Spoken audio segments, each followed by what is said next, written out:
How wealthy people use debt as a tool. Introduction.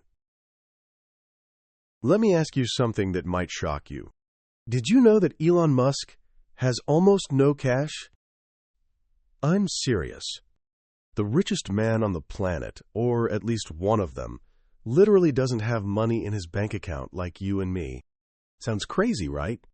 Back in 2021, Musk did this interview with CNN, and he said something that made everyone's jaw drop. He goes, "Look, I don't really have cash." Like, literally. Almost all my wealth is tied up in Tesla and SpaceX stock. Think about that for a second.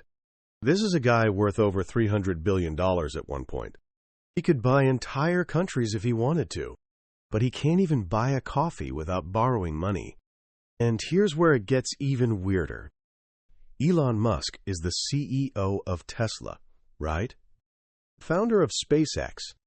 You'd think he's pulling in millions in salary. Nope. His official salary from Tesla? $0. Well, technically he's supposed to get California minimum wage, something like $56,000 a year. But get this, he doesn't even take that. He literally works for free. The only compensation he accepts is stock options based on the company hitting certain goals. So let me paint you a picture here. You've got one of the world's richest humans. He owns companies worth hundreds of billions. But he has no salary. No cash in the bank. How the hell does he buy groceries?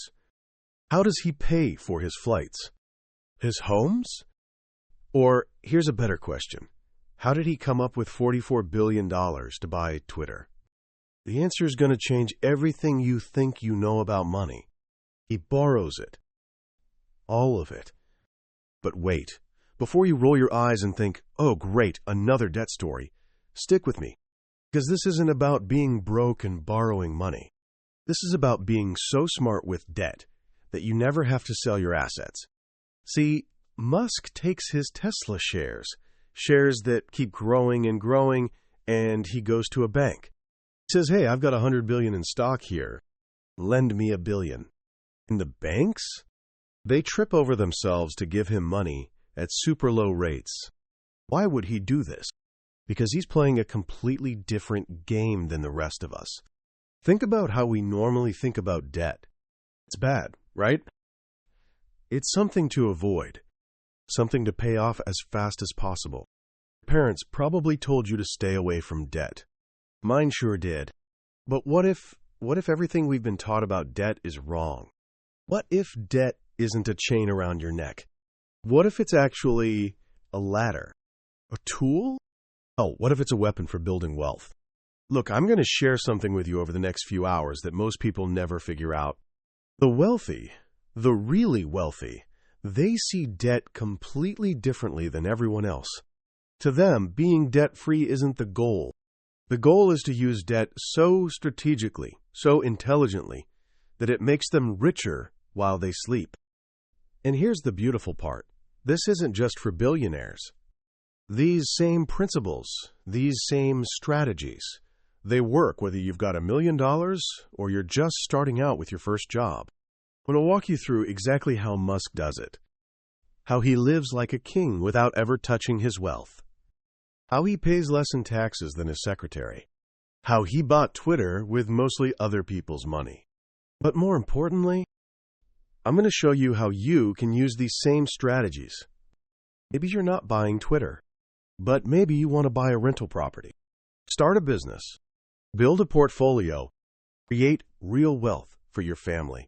The principles are exactly the same. The only difference is the number of zeros. So buckle up, because we're about to flip everything you thought you knew about money upside down. Ready? Let's dive in. Chapter 1. Making cash without selling stock. Okay, so picture this. You're Elon Musk. You wake up in the morning. Well, let's be honest.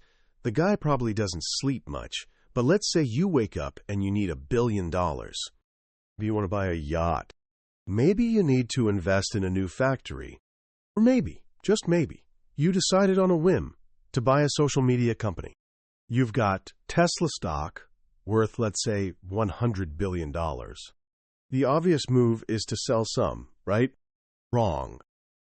Dead wrong. I'll tell you why. Here's what happens if Musk sells $1 billion of stock. First, Uncle Sam shows up with his hand out. Capital gains tax in the U.S.? That's 20% right off the top for long-term gains. But wait, there's more. High earners get hit with an extra 3.8% net investment income tax. And Musk? He lives in Texas now, but when he was in California? Add another 13.3% in state taxes. Do the math with me. To get $1 billion in cash, he'd need to sell about $1.6 billion in stock. $600 million. Gone. Poof. Just in taxes. But that's not even the worst part. You know what Tesla stock did in 2020? It went up 743%. 743%. So if Musk sold $1 billion worth of stock in January 2020, by December he would have missed out on $7.4 billion in gains. Let that sink in. By selling, he doesn't just lose to taxes. He loses all the future growth. It's like cutting down an apple tree to get the apples instead of just picking them.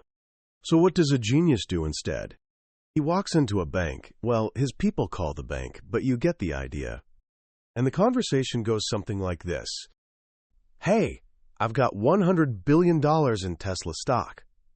Yes, Mr. Musk, we know. I need $1 billion in cash. When would you like it, sir? That's it. That's the whole conversation. Bank gives him $1 billion at maybe 2 to 3% interest per year. Is Tesla stock? Still there. Still growing. Still compounding. Think about the math here. Pay 3% interest or lose 37% to taxes plus all future growth. It's not even close. This thing has a name. It's called securities-based lending or a portfolio line of credit. And it's not just for billionaires. Let me tell you about my buddy David. David's not Elon Musk. He's a regular guy, works in tech, but he's been smart, bought Apple stock, some index funds, built up a portfolio worth about $500,000 over 15 years. Last year, David wanted to buy a vacation rental property. Great investment, but he needed $100,000 for the down payment. Old David would have sold stock, paid taxes, and bought the property. David had learned about portfolio lending. Instead, he borrowed $100,000 against his stocks at 4% interest. His payments? About $300 a month interest only. Meanwhile, his stocks kept growing.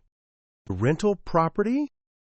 It's cash flowing $1,200 a month after expenses. So he's making $900 a month profit, his stocks are still compounding, and he owns a property that's appreciating, all because he didn't sell. But wait, I know what you're thinking. This sounds too good to be true. What's the catch? Good. You should be skeptical, because there is a catch. It's called a margin call. Here's how it can go wrong. Let's say Tesla stock drops 50%. Suddenly, Musk's $100 billion is worth $50 billion. The bank gets nervous. They call him up. Mr. Musk, your loan-to-value ratio is too high. You need to either pay down the loan or give us more collateral. You have 24 hours. If he can't do either, bank sells his stock at the worst possible time. Game over. This happened to a lot of people in 2022 when tech stocks crashed. They borrowed too much, stocks dropped, forced selling at the bottom. Devastating. So what's the secret to doing this safely? Never borrow more than 20 to 30% of your portfolio value. If you've got $1 million in stocks, borrow $200,000 max. That way, even if the market drops 50%, you're still safe. Musk, when he borrows billions, he's probably only borrowing 10 to 15% of his total worth. Super conservative. That's why he survives the crashes. Here's another trick the wealthy use. They borrow for productive purposes, not consumption. See, when regular people discover margin loans, what do? They buy boats, cars, vacations, things that lose value. But the wealthy? They borrow to buy assets, more stocks, real estate, businesses, things that generate income or appreciate. The debt pays for itself. Let me give you a real-world example you can actually use. Say you've got $100,000 in an index fund, earning about 10% per year on average. You want to renovate your kitchen? Cost $30,000. Option 1. Sell $30,000 of stock. Pay taxes, let's say $6,000, and you net $24,000. Oops, not enough.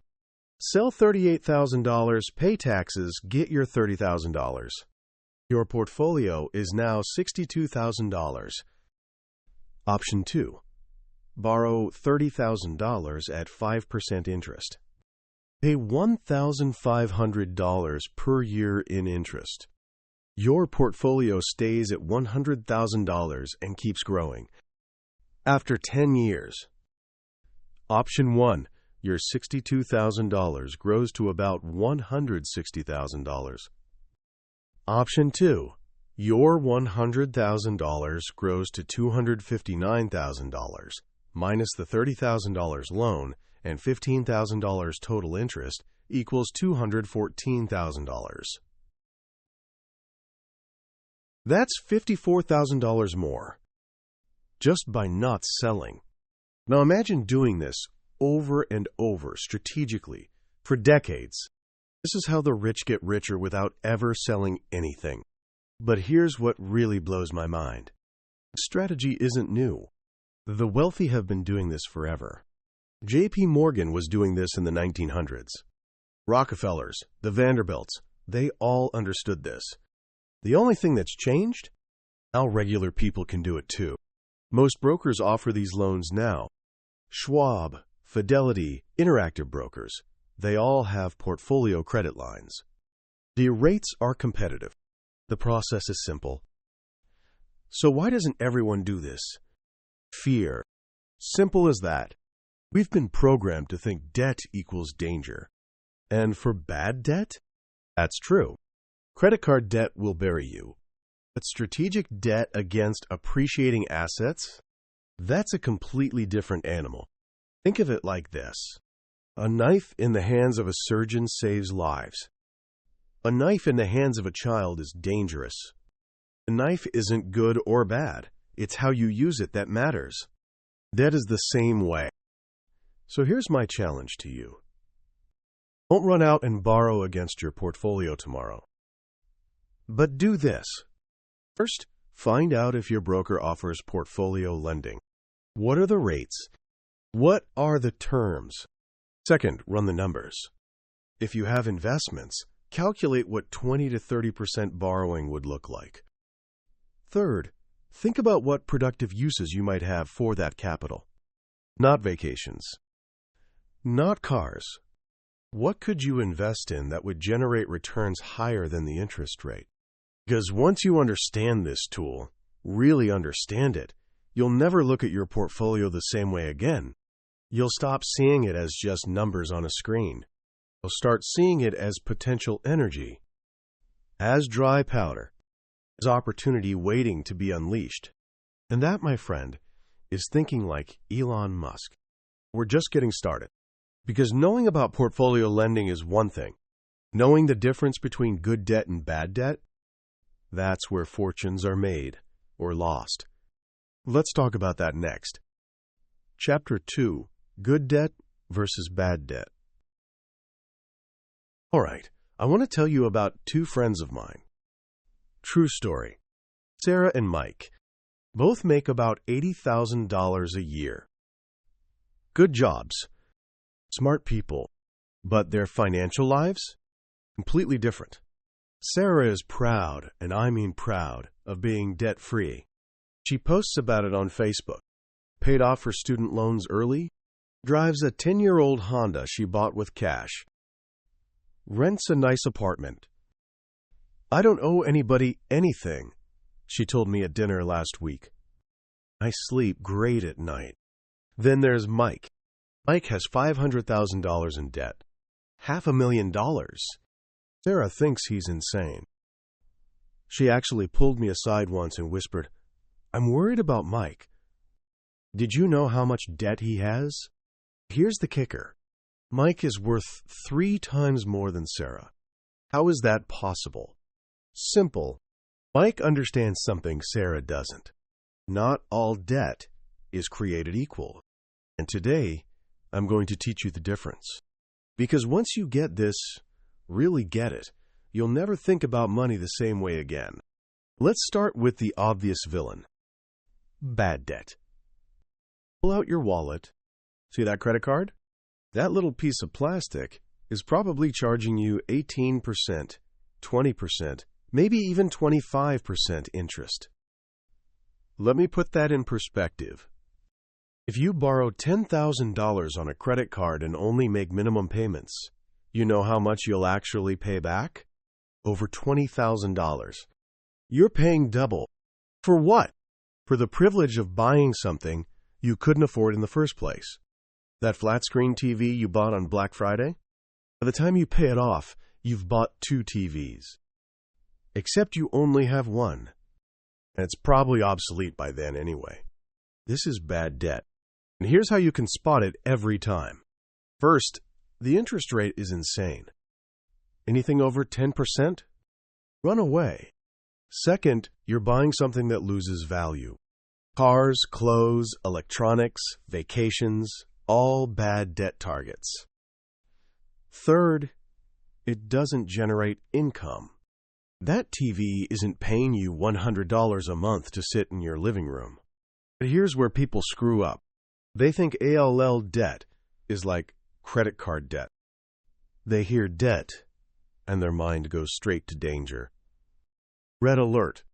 Avoid at all costs. That's like saying all food is bad because candy will rot your teeth. Let me tell you about good debt. And specifically, let me tell you what Mike did. Back in 2015, Mike came to me with an idea. He'd found a rental property.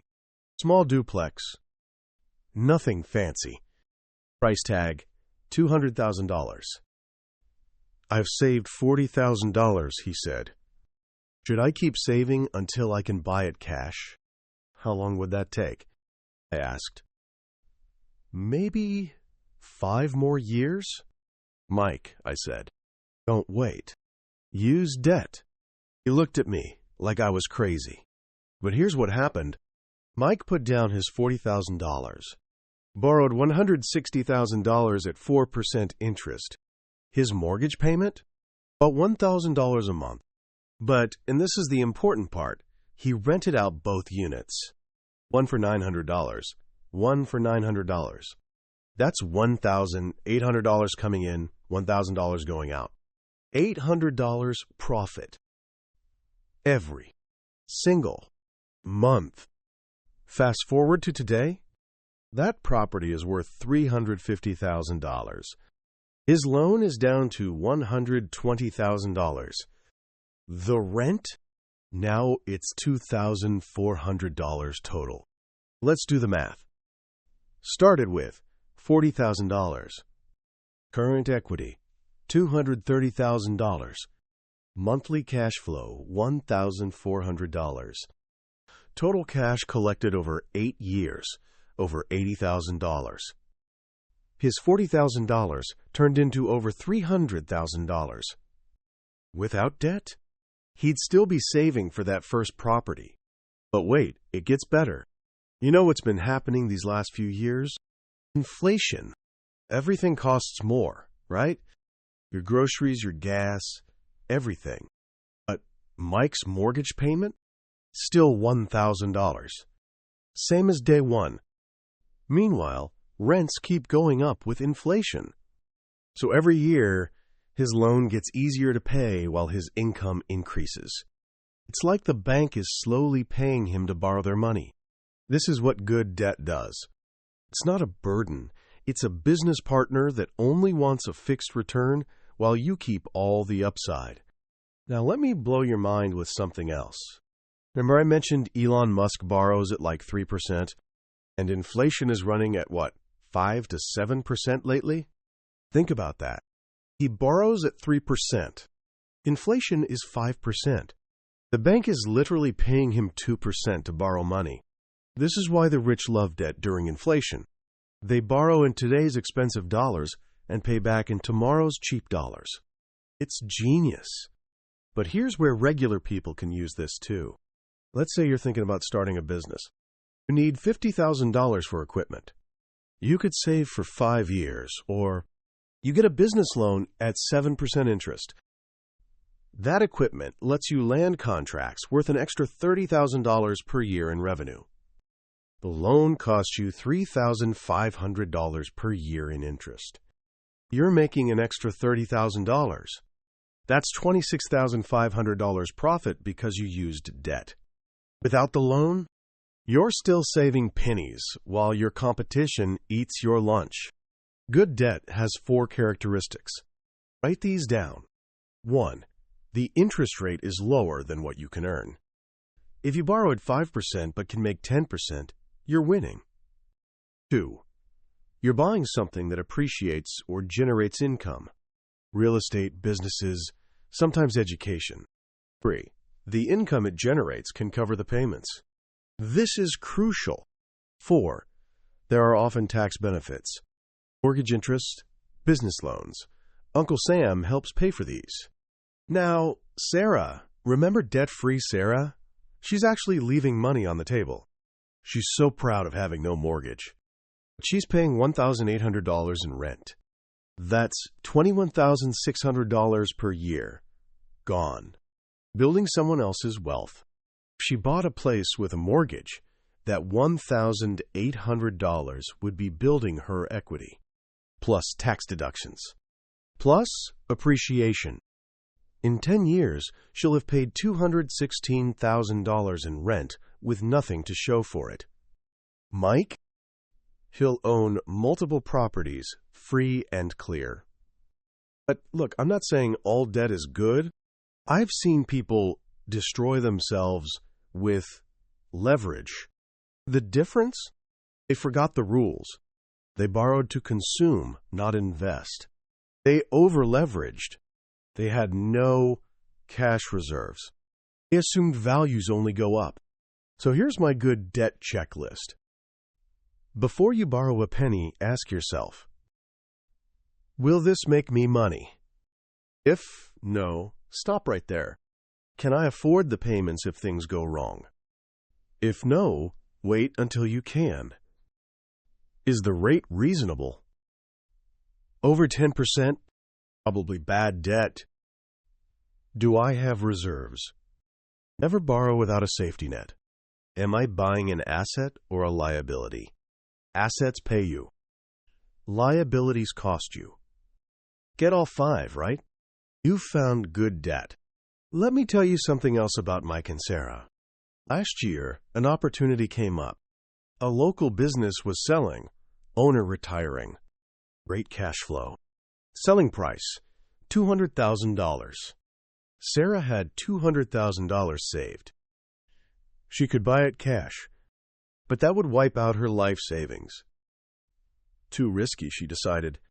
Mike had $50,000 saved, but he understood leverage. He put $50,000 down, got an SBA loan for the rest at 6% interest. The business nets $60,000 per year after expenses. Mike's loan payment? $20,000 per year. He's profiting $40,000 per year from day one. In 5 years, the loan is paid off and he's netting the full $60,000. Sarah? Still saving. Still missing opportunities. This is the difference between thinking poor and thinking rich. Poor thinking says, avoid all debt. Rich thinking says, use debt to buy assets. Poor thinking says, save until you can afford it.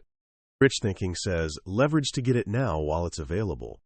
Poor thinking says, debt is risky. Rich thinking says, not using debt is risky. You miss all the opportunities. Now, I want to be super clear about something. I'm not telling you to go borrow money tomorrow. I'm not saying leverage everything. That's how people get destroyed. What I am saying is this. Stop fearing all debt. Start fearing the right things, like missing opportunities because you're too scared to use leverage wisely. Here's your homework. First, list all your current debts. Every single one. Next to each, write good or bad. Bad debt? Attack it. Pay it off ASAP. It's bleeding you dry. Good debt? Optimize it. Can you refinance at a better rate? Can you borrow more to buy more assets? Then, think about your goals. Want to own real estate? Start a business? Build a portfolio? For each goal, ask, how could good debt help me get there faster? Because here's the truth. The wealthy don't avoid debt. They master it. Make it work for them instead of against them. They use other people's money to build their own wealth. And once you understand this, really understand it, you'll see opportunities everywhere. That rental property in your neighborhood, instead of thinking, I can't afford it, you'll think, how can I structure the debt? That business opportunity, instead of, I don't have enough saved, you'll think, who would lend against this cash flow? That investment opportunity, instead of, I'll miss out, you'll think, how can I leverage my current assets? This is thinking like the wealthy. This is how Mike built wealth, while Sarah saved pennies. And this is just the beginning, because next I'm going to show you the most controversial part of the wealthy debt playbook. How they use debt to legally pay almost no taxes, and how extreme leverage can create extreme wealth or extreme disaster. We're going to dissect Elon Musk's $44 billion Twitter deal. And trust me, what you're about to learn will blow your mind. Ready to go deeper? Chapter 3, The Billionaire's Tax Game and the $44 billion Gamble. Okay, what I'm about to tell you might make you angry. It made me angry when I first learned it. Then it made me think. Then it made me rich. There's a strategy the ultra-wealthy use that's so powerful, so effective, that when regular people hear about it, they assume it must be illegal. It's not. It's completely legal, and it's been hiding in plain sight for decades. They call it buy, borrow, die. Sounds morbid, right? But stick with me, because this is the secret sauce. This is how billionaires like Musk pay virtually zero income tax while living like kings. Let me break this down for you piece by piece. And prepare yourself. This is going to change how you see everything. Buy the foundation. Step 1 is simple. You buy assets. Stocks, real estate, businesses, anything that goes up in value over time. This is what Musk did. He didn't just invest in Tesla and SpaceX. He went all in. Every dollar he had, every dollar he could borrow, straight into equity. Most people think that's crazy. Diversify, they say. Don't put all your eggs in one basket. But here's what they miss. Concentration builds wealth. Diversification preserves it. When you're building serious money, you need to make big concentrated bets on things you understand deeply. Musk understood electric cars and rockets better than anyone. So he bet everything on them. Was it risky? Hell yes. But it worked. Now he owns massive stakes in multiple companies worth hundreds of billions. But here's where it gets interesting. Borrow the magic trick. Remember in Chapter 1 when we talked about borrowing against stocks? That was just the appetizer. Here's the main course. When Musk needs money, whether it's $10 million for a house or $10 billion for an investment, he doesn't sell his shares. He doesn't take a salary. He borrows. Here's why this is genius. Let's say Musk takes a $10 million salary from Tesla. You know what happens? First, federal income tax, 37%. Boom, $3.7 million gone. Then California state tax, when he lived there, 13.3%. Another $1.3 million. Add some other taxes and he's paying over 50%. To keep $10 million, he needs to earn $20 million. Half his money, gone. Vanished. Poof. But what if he borrows $10 million against his stocks instead? Tax bill, zero. Nothing. Nada. Zilch. Why? Because the IRS doesn't tax borrowed money. It's not income, it's debt. This blew my mind when I first understood it. The wealthy don't earn income. They borrow their lifestyle. Think about that for a second. Working people pay income tax on every dollar they earn. Wealthy borrow against their assets and pay nothing. It's like they're playing a completely different game. Because they are. Die. The ultimate exit. Here's where it gets really crazy. What happens when these billionaires die with all this debt? In America, there's this thing called stepped-up basis. It's the most powerful wealth transfer tool ever created, and almost nobody knows about it. Here's how it works. Let's say Musk bought Tesla stock for $1 billion way back when. Today, it's worth $100 billion. If he sells, he owes tax on the $99 billion gain. At current rates, that's about $37 billion in taxes. $37 billion. Gone to the government. But if he dies and leaves it to his kids, magic happens. The kids inherit the stock at the current value, $100 billion. The cost basis steps up. If they sell the next day, they pay zero capital gains tax. The $99 billion gain is never taxed. Never. Meanwhile, that debt he took out? The estate can sell a small portion of stock at the stepped-up basis, so minimal tax, to pay it off. The family keeps the vast majority of the wealth. The government gets almost nothing. It's beautiful if you're rich. Infuriating if you're not. Shocking numbers. In 2021, ProPublica got their hands on IRS data. What they found should make everyone pay attention. They calculated the true tax rate, taxes paid, divided by wealth growth. Here's what they found. Warren Buffett's true tax rate, 0.1%. Jeff Bezos, 0.98%. Elon Musk, 3.27%. The average American, 13 to 22%. Let that sink in. The richer you are, the less you pay in taxes. Not just in dollars, in percentage terms. How is this possible? Because they don't have income. They have assets and debt. Now, you might be thinking, that's great for billionaires, but I'm not leaving a billion-dollar estate. Fair point. You can still use parts of this strategy. Let me show you how regular people can play this game. First, max out tax-deferred accounts. 401ks, IRAs. Let them grow tax-free for decades.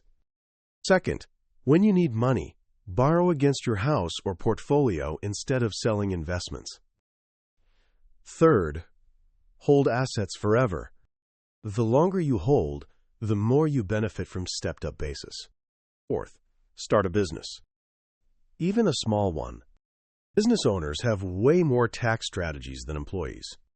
Fifth, learn about trusts. You don't need billions to benefit from smart estate planning.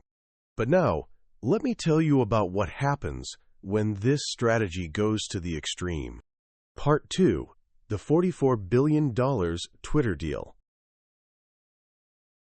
In 2022, Elon Musk did something that made even Wall Street gasp. He bought Twitter for $44 billion. But here's what most people don't understand. He didn't write a check for $44 billion. Not even close. Let me break down exactly how he financed this insane deal. First, the total price, $44 billion. Musk's personal commitment, $21 billion. Already he's only putting up half. But wait, it gets better. Of that $21 billion, $12.5 billion came from loans against his Tesla shares.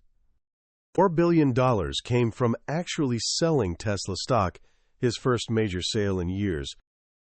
Only about $4.5 billion was actual cash he had to find. Then he brought in partners.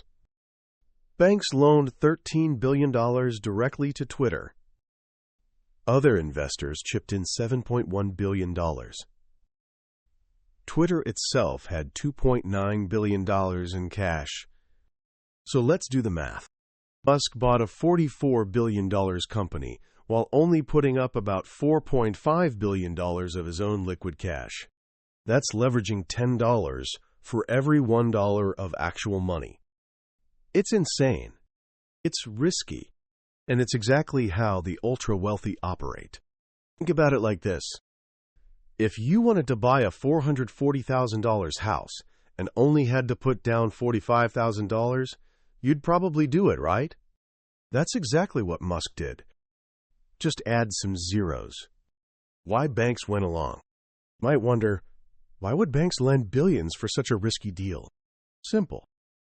The collateral. Musk pledged Tesla shares worth way more than the loan amount. Even if Tesla stock dropped 50%, the banks were covered. Plus, they charged higher interest rates because of the risk. Probably 8 to 10% instead of the usual 2 to 3%. The banks, it was a win-win. For Musk, it was a calculated bet that Twitter's value would grow faster than his debt costs. But then things got hairy, and leverage bites back. By late 2022, all hell broke loose. Tesla stock crashed, down 65% from its peak. Suddenly, Musk's collateral was worth way less. Twitter was hemorrhaging money, losing $4 million per day. Interest payments were over $1 billion per year. Musk's net worth dropped by over $100 billion. This is the dark side of leverage. When things go well, you look like a genius. When they go badly, you can lose everything fast. I watched it happen in real time. Everyone thought Musk was finished. Media was having a field day. Richest man becomes biggest loser, they said. But here's what separated Musk from the amateurs. The survival playbook. When leverage goes against you, most people panic. They freeze. They hope things get better. Not Musk. He went into overdrive. Here's exactly what he did. First, he sold more Tesla stock. Another $23 billion worth. Yes, it triggered taxes. Yes, it broke his promise to never sell. But when you're drowning, you grab any life preserver. Second, he cut Twitter's costs brutally. Fired 80% of the staff. Stopped paying rent. Cut vendor payments. Hardcore? Yes. Necessary? In his mind, absolutely. Third, he brought in more investors. Convinced Saudi princes, Larry Ellison, other billionaires to chip in. When you're Elon Musk, people still bet on you, even when you're down. Fourth, he renegotiated with banks. Got better terms. Extended timelines. Banks don't want to take over Twitter. They want their money back. So they worked with him. Fifth, he pivoted the entire business model. Launched Twitter Blue. Changed verification. Renamed it X. Threw everything at the wall to see what stuck. Was it pretty? No. Was it effective? The jury's still out. It shows exactly how the wealthy handle crisis. They don't give up. They use every tool, every relationship, every option available. A hidden tax angle. Here's something genius nobody talks about. By loading Twitter with debt, Musk created massive tax deductions. Interest payments are tax-deductible for businesses. So that $1 billion in annual interest? That's $1 billion less in taxable income. If Twitter becomes profitable, those interest deductions could save hundreds of millions in taxes. It's another example of how debt becomes a tool for tax optimization at scale. Lessons from the Twitter gamble. Look, I'm not saying you should go borrow 10x your net worth tomorrow. That's a recipe for disaster. But there are lessons here for everyone. Lesson 1. Leverage amplifies everything. Good decisions become great. Bad decisions become catastrophes. Lesson 2. Always have multiple backup plans. Musk had plans B, C, D, and probably E through Z. Lesson 3. Control matters more than ownership. Musk owns less than 80% of X, but he controls 100% of decisions. Lesson 4. Timing is everything. If Musk had waited 6 months, he could have bought Twitter for half the price. Lesson 5. Reputation is collateral too. Musk's track record with Tesla and SpaceX gave him credibility to pull off such a wild deal. How you can use these lessons. You're not buying Twitter, but maybe you're thinking about buying a business, or investing in real estate, or starting something new. Here's how to apply billionaire tactics at your scale. First, never bet money you can't afford to lose. Musk could lose $44 billion and still be rich. Can you say the same about your bets? Second, structure deals creatively. Use seller financing, bring in partners, find ways to minimize your cash outlay. Third, focus on cash flow. Twitter's problem was it burned cash. Your investment should generate cash from day one, if possible. Fourth, have reserves. When leverage goes wrong, cash is king. Always have a war chest. Fifth, learn from failures. Every billionaire has spectacular failures. The difference? They learn and come back stronger. The integration. What's fascinating is how Musk combines the tax strategies with extreme leverage. He borrows against shares, avoiding taxes. Uses that to buy more assets, expanding his empire. Creates tax deductions through interest payments, all while maintaining control of his companies. It's financial engineering at its finest. And while the scale is extraordinary, the principles work at any level. The ethical question. Now, let's address the elephant in the room. Is it fair that billionaires pay lower tax rates than teachers and firefighters? Look, I'm not here to make political arguments. The system is what it is. These are the rules of the game. You can complain about the rules, or you can learn to play by them. My view? Learn the rules. Use them ethically and legally. Build wealth for your family. Then, if you want to change the system, you'll have the resources to actually make a difference. Because here's the truth. The wealthy didn't create these rules. They just mastered them. And until the rules change, you'd be foolish not to understand and use them yourself. In our next chapter, we're going to bring things back to earth.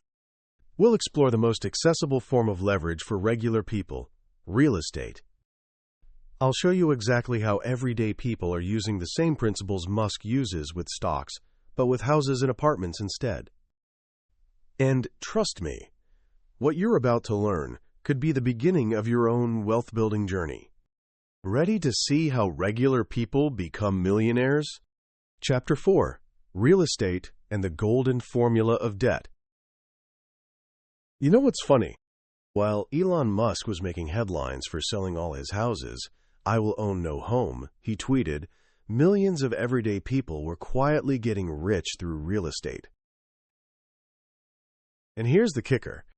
They were using the exact same debt strategies Musk uses, just with houses instead of stocks. Let me tell you why real estate might be the perfect training ground for mastering debt as a tool, and why your grandmother was right when she said, "Buy land, they're not making any more of it." But first, a story that'll make you think. My neighbor Tom drives a 15-year-old Toyota. Wears the same clothes he's worn for years. You'd never know he's worth $3 million. How'd he do it? Real estate. And more specifically, using debt to buy real estate. Started with one rental property 20 years ago. Now he owns 12. Here's the beautiful part. He only put down about $200,000 of his own money total. The rest? All debt. His tenants have been paying off his mortgages for 2 decades, while the properties doubled, tripled, even quadrupled in value. That's the power of real estate leverage. And today, I'm going to show you exactly how it works. Why real estate is the people's leverage. Here's something crazy about real estate. It's the only investment where regular people can borrow 80%, 90%, even 95% of the purchase price. Think about that for a second. By walking into a bank and saying, I want to buy $200,000 worth of Apple stock. I'll put down $20,000. You lend me the rest. They'll laugh you out of the building. Say, I want to buy a $200,000 rental property. I'll put down $20,000. Say, how soon do you need the money? Why the difference? Simple. Real estate is tangible. The bank can see it, touch it, take it back if you don't pay. Plus, everyone needs a place to live. It's not going to disappear overnight, like some tech stock. This accessibility makes real estate the perfect classroom for learning about leverage. The 4 ways real estate pays you. When Musk holds Tesla stock, he basically has 2 ways to make money: dividends, which Tesla doesn't pay, and appreciation. Real estate? Oh man, it pays you 4 different ways. This is why Einstein supposedly called compound interest the 8th wonder of the world, and real estate is compound interest on steroids. Let me break it down. First, cash flow. Your tenant pays rent. You pay the mortgage, taxes, insurance, maintenance. Whatever's left, that's yours. Every single month. It's like getting a dividend, except better. Dividends can be cut. But people always need a place to live. Second, appreciation. Properties tend to go up in value over time. Not as fast as Tesla stock, maybe, but way more predictably. Since 1991, U.S. home prices have gone up an average of 4.3% per year. Some years more, some less. But the trend? Always up over time. Third, loan paydown. Here's the beautiful part most people miss. Your tenant isn't just paying you rent, they're paying off your mortgage. Every month, you owe less and own more. It's forced savings, and you're not even the one doing the saving. Your tenant is. Fourth, tax benefits. Oh boy, the government loves real estate investors. Depreciation, interest deductions, maintenance write-offs. The tax code is basically designed to make real estate investors rich. You can literally make money and show a loss on paper. It's like legalized tax avoidance. When you add these 4 together, the returns will shock you. A real-world example that'll open your eyes. Let me tell you about my friend Jessica. This was back in 2018. She was 28. Working in marketing, had saved up $60,000. She found a duplex for $300,000. Nothing fancy. Kind of ugly, actually. But the numbers worked. She put down $60,000, borrowed $240,000 at 4.5% interest. Monthly payment, $1,216. Here's where it gets interesting. She moved into one unit and rented the other for $1,400. Think about that. Her housing cost just became negative $184 per month. She was getting paid to live there. But wait, it gets better. Fast forward to today. The property is worth $420,000, up $120,000. Rents are now $1,700 per unit, $3,400 total. She moved out and rented both. She's paid down the loan to $218,000. She saved about $60,000 in rent she didn't have to pay. She got about $25,000 in tax deductions. Let's do the math on her $60,000 investment. Appreciation, $120,000. Loan paydown, $22,000. Rent saved, $60,000. Cash flow, after moving out, $85,000. Tax savings, $25,000. Total return, about $312,000 on a $60,000 investment. That's a 520% return in 5 years. Try getting that in your savings account. Hell, try getting that in the stock market without taking massive risks. BRRRR strategy.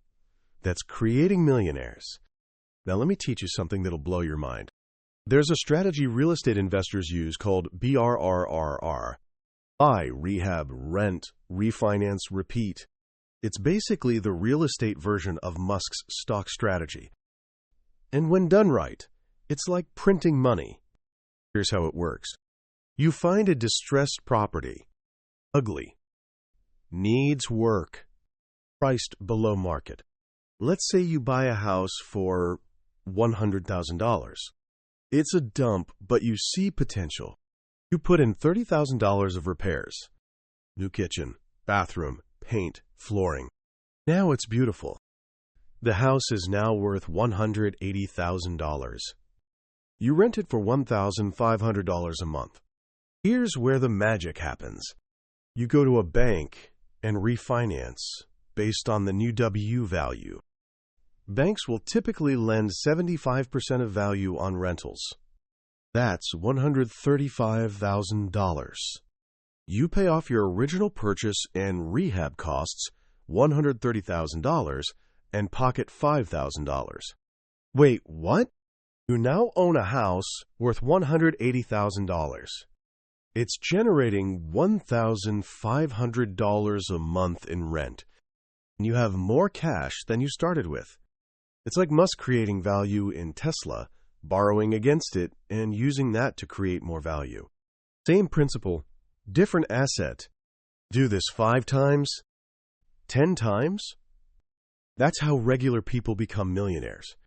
The international strategies that'll make your head spin. All right, let me share something most Americans have no clue about. Real estate leverage works differently around the world, and some of these strategies are absolutely mind-blowing. The Korean Jeonse system. In South Korea, there's this thing called Jeonse. Instead of paying monthly rent, tenants give the landlord a massive deposit, like 50 to 80% of the property's value. The landlord takes this huge chunk of money, invests it, and keeps the returns. The tenant gets the deposit back when they move out. Think about that. You buy a $500,000 property. The tenant gives you $400,000 as a deposit. You only need to come up with $100,000. It's like getting an interest-free loan from your tenant. Insane, right? Japanese 100-year mortgages. In Japan, you can get mortgages that last 100 years. Your kids inherit the mortgage and keep paying. Imagine buying $1 million property with payments so low they're less than rent. Your family builds wealth over generations. UK rent to rent. In Britain, investors rent properties from landlords on long-term leases, then sublet them room by room or on Airbnb. No purchase needed. No down payment.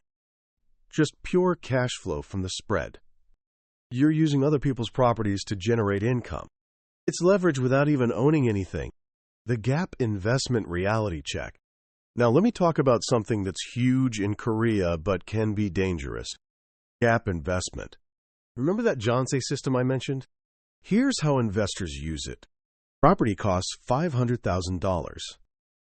Tenant provides $400,000 Jeonse deposit. You borrow the $100,000 difference. Boom.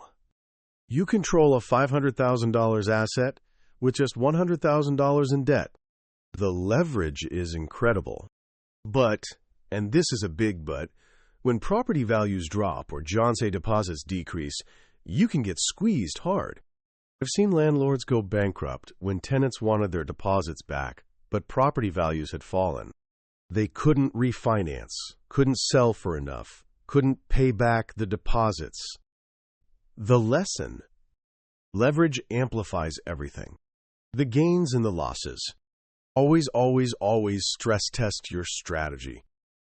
Ask yourself, what happens if property values drop 20%? If rents fall 30%? If I can't find a tenant for 6 months? If you can't survive those scenarios, you're over-leveraged. Period. Interest rates, the hidden risk that can kill you. Let me tell you a horror story from recent years.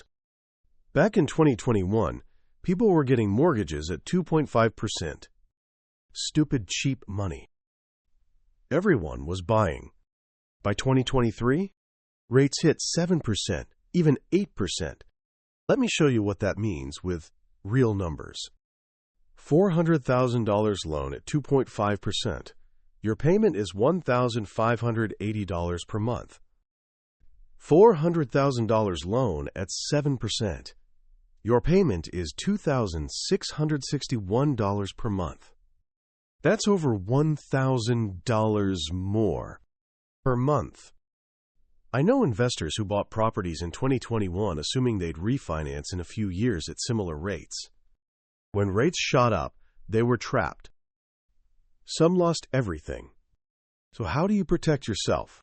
First, buy properties with enough cash flow cushion. If your rent is $2,000 and your payment is $1,900, you're playing with fire. Second, lock in long-term fixed rates when they're low. Don't get greedy with adjustable rates. Third, always have reserves. 6 months of payments minimum. When things go wrong, and they will, cash keeps you alive.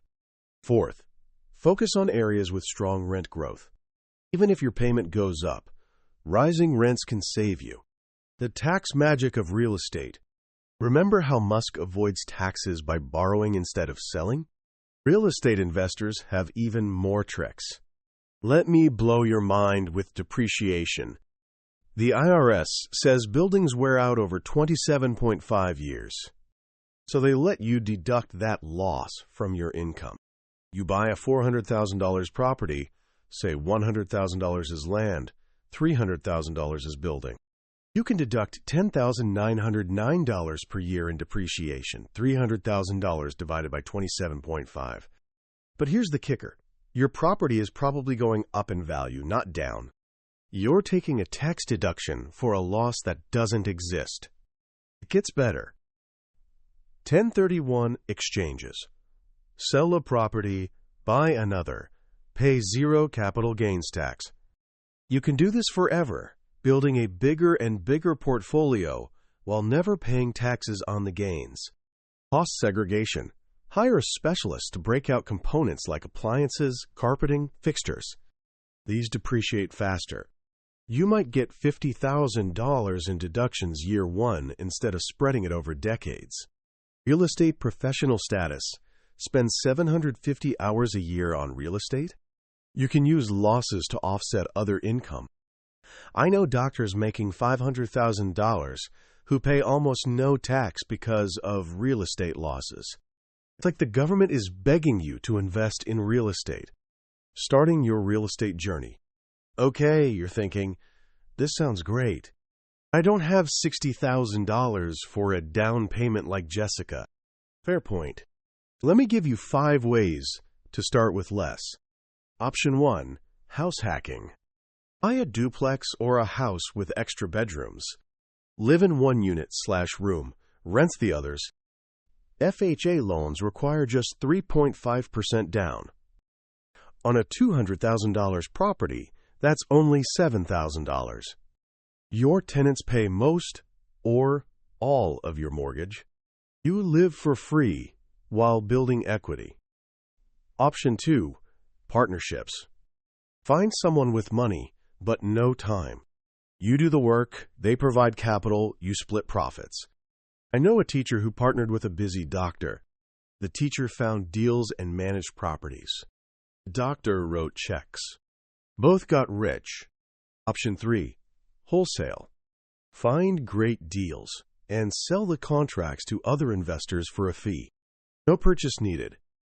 Learn to spot deals, negotiate with sellers, and flip contracts for $5,000 to $20,000 per deal. Option 4. Private money. Lots of retirees have cash earning 1% in CDs. Offer them 6 to 8% secured by real estate. Your Uncle Bob with $200,000 in the bank? He might love to earn 7% instead of 1%. Option 5. Seller financing. Find motivated sellers willing to act as the bank. No traditional loan needed. Older landlords who are tired often love this. They get monthly payments without the headaches of managing property. Mindset shift that changes everything. Here's what transformed my thinking about real estate. Stop seeing your primary residence as an investment. It's not. It's a lifestyle expense that happens to appreciate. Your house is where you live. It costs you money every month. Yes, it might go up in value, but you can't access that without selling or borrowing. Your rentals? Those are investments. They pay you every month. They build wealth while you sleep. Think about it. Musk doesn't live inside Tesla stock. He uses it as a tool to build wealth. Same with real estate. The property you live in is consumption. The properties others live in are investments. This shift is crucial. It stops you from making emotional decisions. It's not about granite countertops and your dream kitchen. It's about cash flow and returns. Common mistakes that'll cost you everything. I've seen smart people do dumb things with real estate leverage. Learn from their mistakes. Mistake 1. Falling in love. Oh, but it's such a cute house. Who cares? What are the numbers? Buy based on math, not emotions. Save emotions for your own home. Mistake 2. Ignoring cash flow. It'll appreciate. Maybe. But if it's costing you money every month, you're speculating, not investing. If it doesn't cash flow from day one, walk away. There's always another deal. Mistake 3. Underestimating expenses. That rental calculator showing $500 per month profit? Cut it in half. Reality is always more expensive. Maintenance, vacancies, property management, surprises. Budget for them all. Mistake 4. No reserves. When the furnace dies and the roof leaks in the same month, and they will, you better have cash ready. 6 months of expenses minimum. 12 months is better. Cash reserves let you sleep at night. Mistake 5. DIY property management. I'll save money by managing it myself. No. Your time is valuable. Bad tenants are expensive. Midnight calls about toilets suck. Pay the 8 to 10% for professional management. Focus on finding more deals instead. The portfolio approach. Wealthy don't buy one rental property. They build portfolios. Here's the typical progression. Here's 1 to 3. Buy 1 to 2 properties. Learn the ropes. Make small mistakes. Build your team. Here's 4 to 7. Scale to 5 to 10 properties. Systematize everything. You're a business now. Here's 8 to 10. Refinance early properties to buy more. Consider commercial properties. Years 10 plus. Live off cash flow. Sell strategically. Create generational wealth. This isn't get rich quick. It's get rich surely. Every property is a brick in your wealth fortress. Every month, tenants add more bricks. Time does the heavy lifting, bringing it all together. Real estate is beautiful because it combines everything we've talked about. Using leverage to control more assets, like Musk with stocks. Generating tax-free cash through refinancing, like securities-based lending. creating multiple income streams, cash flow plus appreciation, building long-term generational wealth. But here's the key insight. You don't have to choose. The wealthy own businesses, stocks, and real estate. Each serves a different purpose. Businesses create cash flow. Stocks provide liquidity and growth. Real estate offers stability and tax benefits. Used together? That's how dynasties are built. In our next chapter, we'll explore exactly how entrepreneurs and investors combine these strategies, how they use business debt and investment leverage together to create exponential wealth. Because when you master both, that's when the magic really happens. Ready to see how the truly wealthy play the game? Chapter 5, The Ultimate Combo, Business and Investment Leverage. Let me tell you something that took me years to figure out. The fastest path to wealth isn't choosing between running a business or investing. It's doing both. At the same time, using debt to amplify both sides. This blew my mind when I finally got it. Think about Elon Musk for a second. Is he a business owner or an investor? Trick question. He's both. He doesn't just own Tesla stock, he runs Tesla. He doesn't just invest in SpaceX, he leads it. And here's the kicker. He uses the value from both to borrow and create even more ventures. It's like a wealth-building turbo engine. And today, I'm going to show you how regular people are using this same playbook to build serious money. Why business debt is the hidden gold mine. Let me start with something most people never realize. When you borrow for a business, you're not just getting money, you're getting a partner who only wants a fixed return. Think about that for a second. The bank will give you $100,000. Whether you make $10,000 or $1 million with it, they only want their 7% interest. The rest? All yours. Compare that to bringing in an equity investor. They'd want 30%, 40%, maybe 50% of your business. Forever. With debt, you keep 100% of the upside. The bank just wants their monthly payment. Let me show you how this works in real life. The working capital magic trick.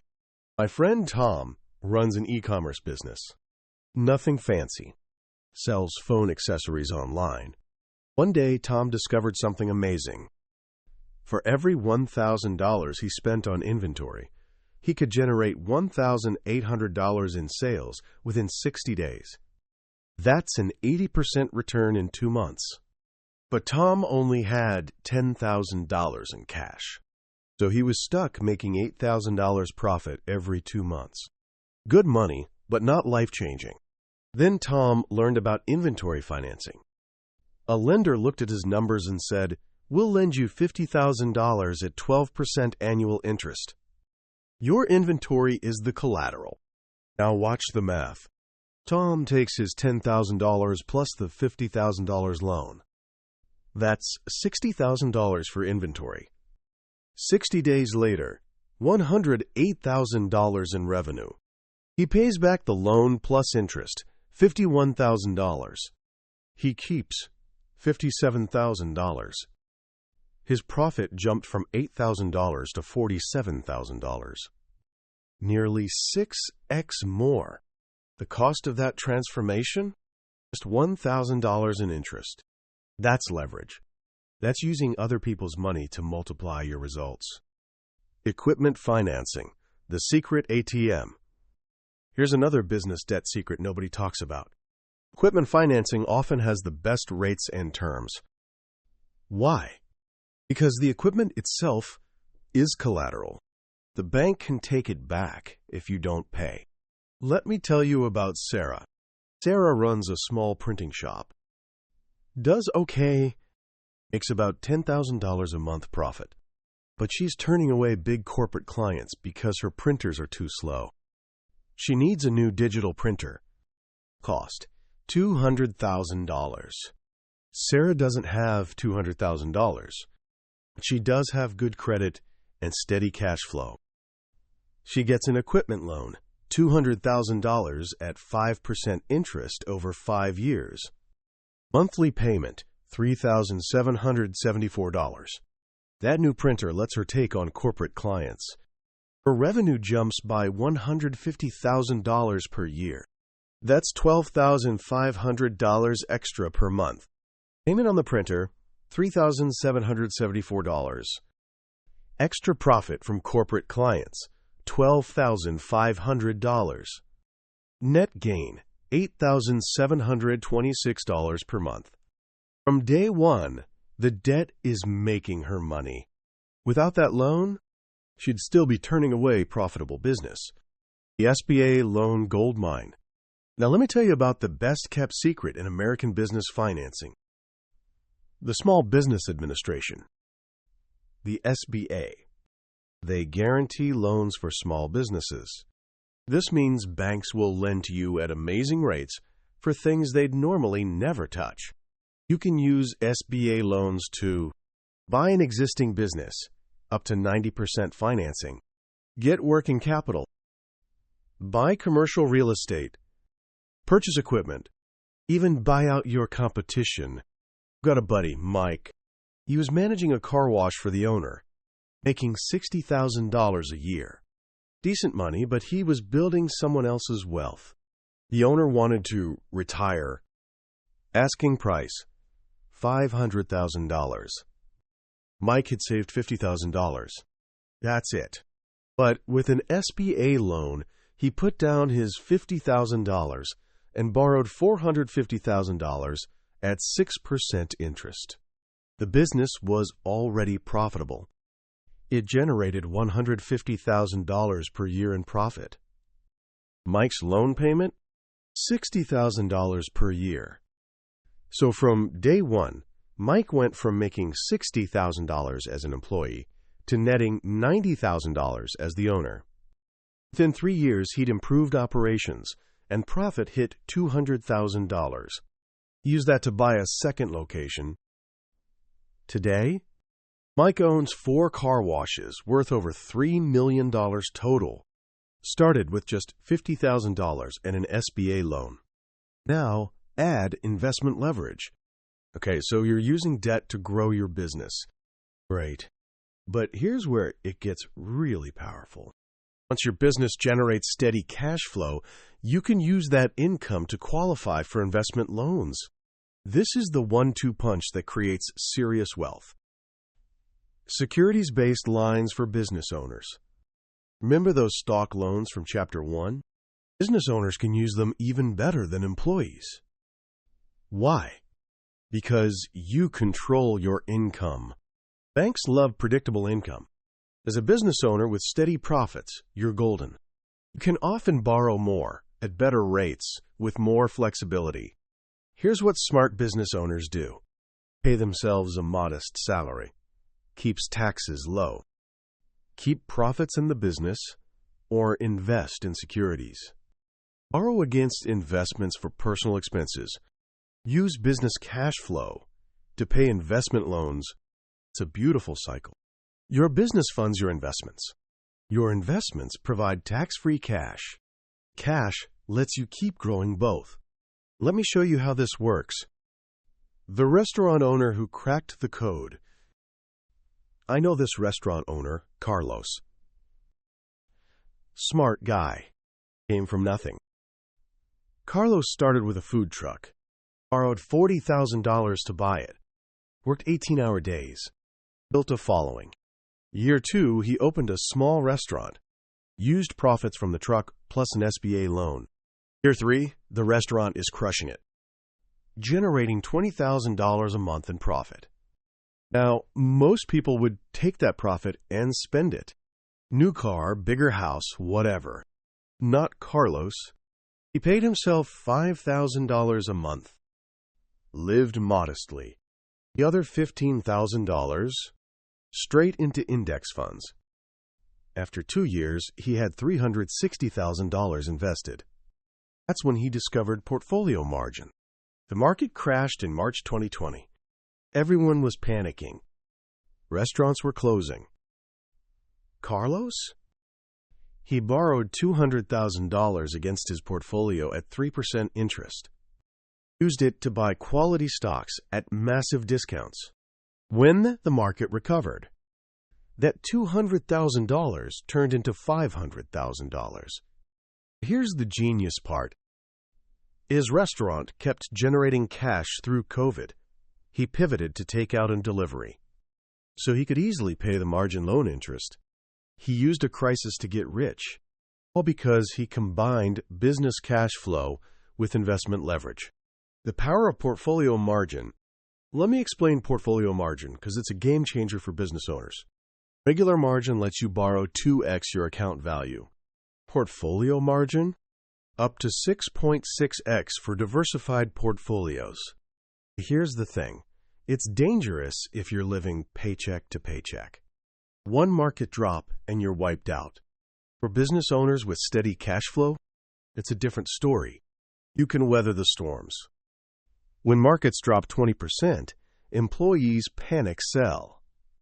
Business owners with cash flow, they add more capital and wait for recovery. I've seen business owners turn $200,000 into $2 million using careful portfolio margin during market dislocations. Key? Never use maximum leverage. And always have backup cash flow from your business. 3 synergy strategies. Now let me show you 3 powerful ways to combine business and investment leverage. Strategy 1. The cash flow cascade. This is my favorite. Simple but powerful. Use business debt to increase operations and cash flow. Invest excess cash flow in dividend stocks or rental properties. Borrow against investments to fund more business growth. Use increased business profits to buy more investments. Repeat until wealthy. Each cycle makes the next one bigger. It's compound interest on crack. I've seen people go from $50,000 net worth to $5 million in 10 years using this strategy. Strategy 2. The asset accumulator. This one's for people who love real estate. Use business profits to buy rental properties with mortgages. Use rental income to qualify for bigger business loans. Use business growth to buy more rentals. Eventually, rental income replaces business income. You're building 2 income streams that support each other. If business slows, rentals keep paying. If a rental goes vacant, business covers it. I know a plumber who owns 20 rentals. His plumbing business got him started. Now the rentals generate more than the business. He works because he wants to, not because he has to. Strategy 3. The exit amplifier. This is the long game. Build business using strategic debt. Invest all excess profits in a diversified portfolio. Sell business for a multiple of earnings, usually 3 to 5x. Use proceeds to pay off any remaining debt. Live off investment income forever. The business is just a vehicle to build an investment portfolio. Once the portfolio is big enough, you sell the business and retire. I watched a woman do this with a digital marketing agency. Built it to $2 million revenue using debt for talent and tools. Invested profits for 7 years. Sold the agency for $3 million. Combined with her portfolio, she retired at 42 with $5 million invested. Real case study, from food truck to empire. Let me tell you the full story of Maria because it shows everything we've talked about. Maria started with $10,000 in a dream. Wanted to open a restaurant but couldn't afford it. So she bought a food truck. Financed a food truck. Put $10,000 down, borrowed $40,000. Year 1. The truck generates $8,000 per month profit. She saves everything. Lives with her parents. No shame in the game. Year 2. She saved $50,000. Uses it plus a $150,000 SBA loan to open a small restaurant. Keeps the truck running. Her brother operates it. Now she's got 2 income streams. Year 3. Restaurant plus truck generate $25,000 per month combined profit. She's still living cheap, saving hard. This is where it gets interesting. She buys her first rental property. $300,000 property, puts down $60,000. The rental income covers the mortgage, plus gives her $500 per month profit. Year 4. Opens second restaurant location using equipment financing and a working capital loan. Total debt, $400,000. But monthly profit jumps to $40,000. She buys 2 more rental properties.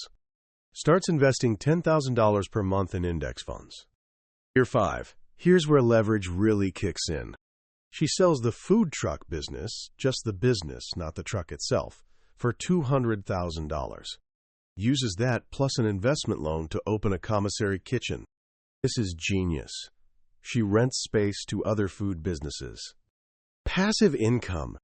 Today, 8 years later, 3 restaurants generating $80,000 per month profit. Commissary kitchen generating $20,000 per month. 5 rental properties worth $2.5 million total. Investment portfolio worth $800,000. Total debt, $2.2 million. Total assets, $5.8 million. Net worth, $3.6 million.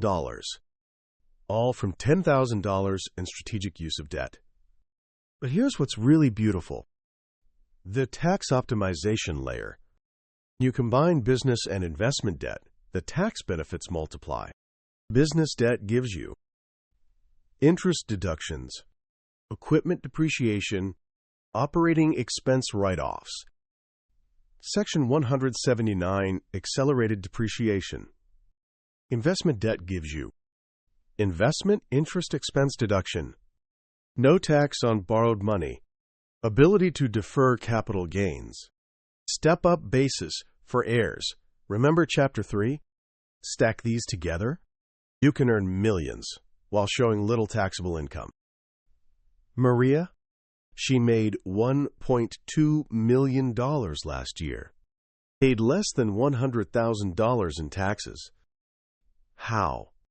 Depreciation from rentals, business expense deductions, investment, loan interest. All perfectly legal. It's not tax evasion. It's tax optimization. And it's how the wealthy play the game. Dark side, common pitfalls. Now, before you run out and start borrowing everything in sight, let me warn you about the ways this can go wrong. Because when you combine business and investment leverage, you're playing with fire. Beautiful, wealth-building fire, but fire nonetheless. Pitfall 1. Growing too fast.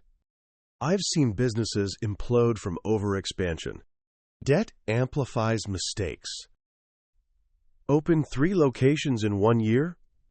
If even one fails, the debt payments can sink all 3. Grow steady. Test. Prove. Then expand.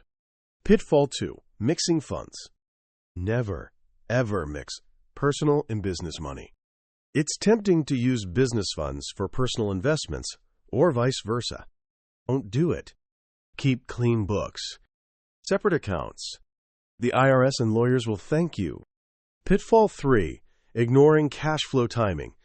Business income can be lumpy. Great month, terrible month, okay month. Investment margin calls don't care about your cash flow timing.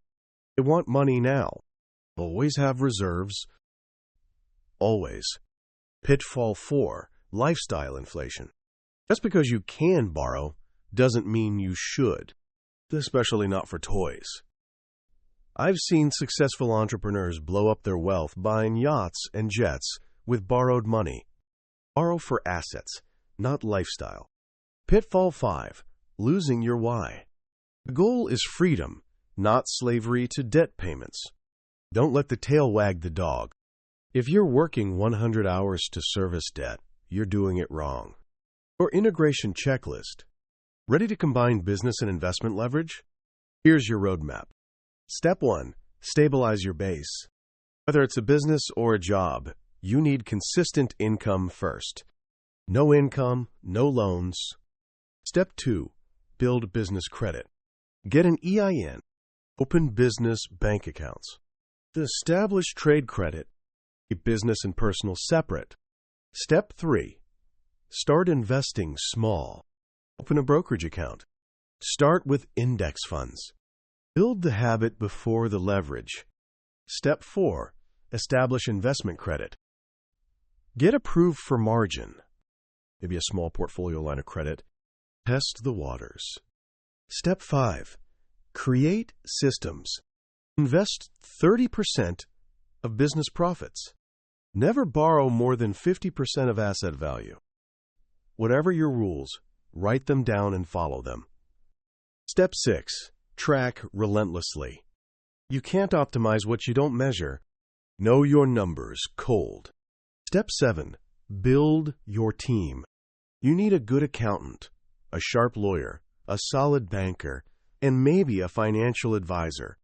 This is not a solo sport. Mindset revolution. Here's the biggest shift you need to make. Stop thinking in silos. Stop being just a business owner or just an investor. Start thinking like a capital allocator. Your job is to deploy capital, whether borrowed or earned, where it generates the highest return. Sometimes that's in your business. Sometimes it's in the market. Sometimes it's in real estate. Wealthy don't limit themselves. They use every tool available. Business debt, investment leverage, real estate mortgages. Stack them all strategically. Your next move. Whether you're starting from zero or already running a business, here's how to begin. If you're employed, start a side business. Even tiny. Learn to manage business debt before you quit your job. If you own a business, open an investment account today. Start with 10% of profits. Build the habit. If you're already doing both, look for synergies. How can your business fund better investments? How can your investments support business growth? Remember, Musk didn't start with billions. He started with Zip2, a tiny web software company. Used those proceeds to start X.com, became PayPal. Used that to fund SpaceX and Tesla. Each level funded the next. Principles work at every scale. The only question is, will you use them? In our next chapter, we need to talk about the elephant in the room. What happens when leverage goes wrong? How do you survive a crisis? And most importantly, how do you design a personal debt strategy that captures the upside while protecting against disaster? Because, trust me, at some point, things will go wrong. The question is, will you be ready? Let's make sure you are. Chapter 6. Crisis Management and Designing Your Personal Debt Strategy. I need to tell you something that might scare you. Everything we've talked about, all these leverage strategies, they can blow up in your face. I'm not saying this to discourage you. I'm saying it because I care about your success. And the difference between those who build lasting wealth and those who lose everything. It's not luck. It's preparation. Even Elon Musk, our leverage superhero, came within hours of losing everything. Not once, twice.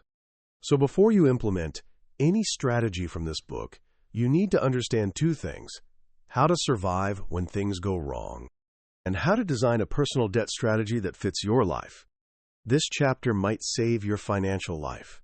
Pay attention. The day the music stopped. Let me take you back to 2008. My friend David had it all figured out.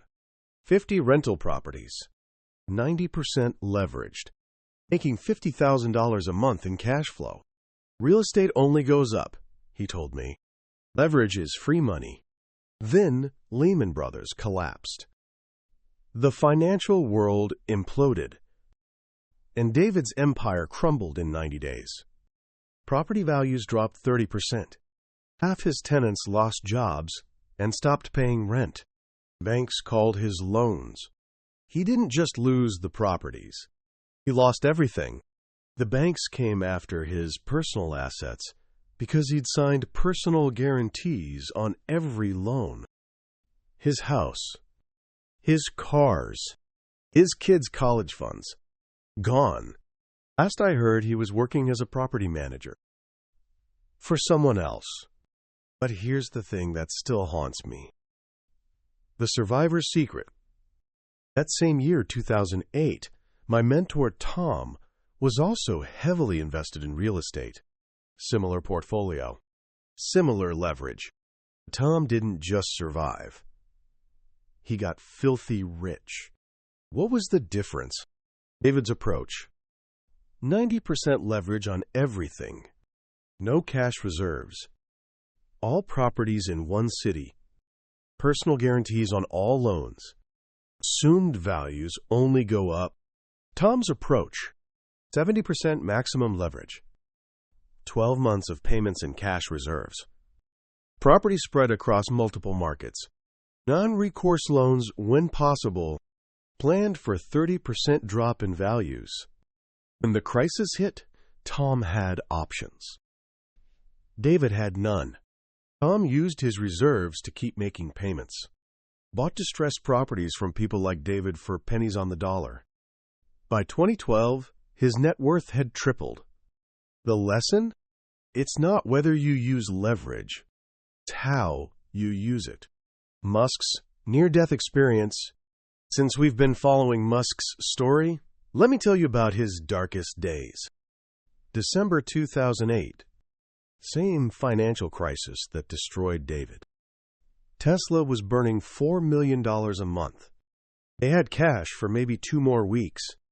SpaceX had failed 3 launches. 1 more failure, and the company was dead.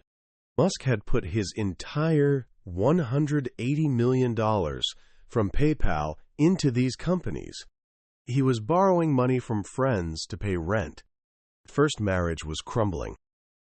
On December 23rd, 2 days before Christmas, Tesla needed funding or it would miss payroll and die.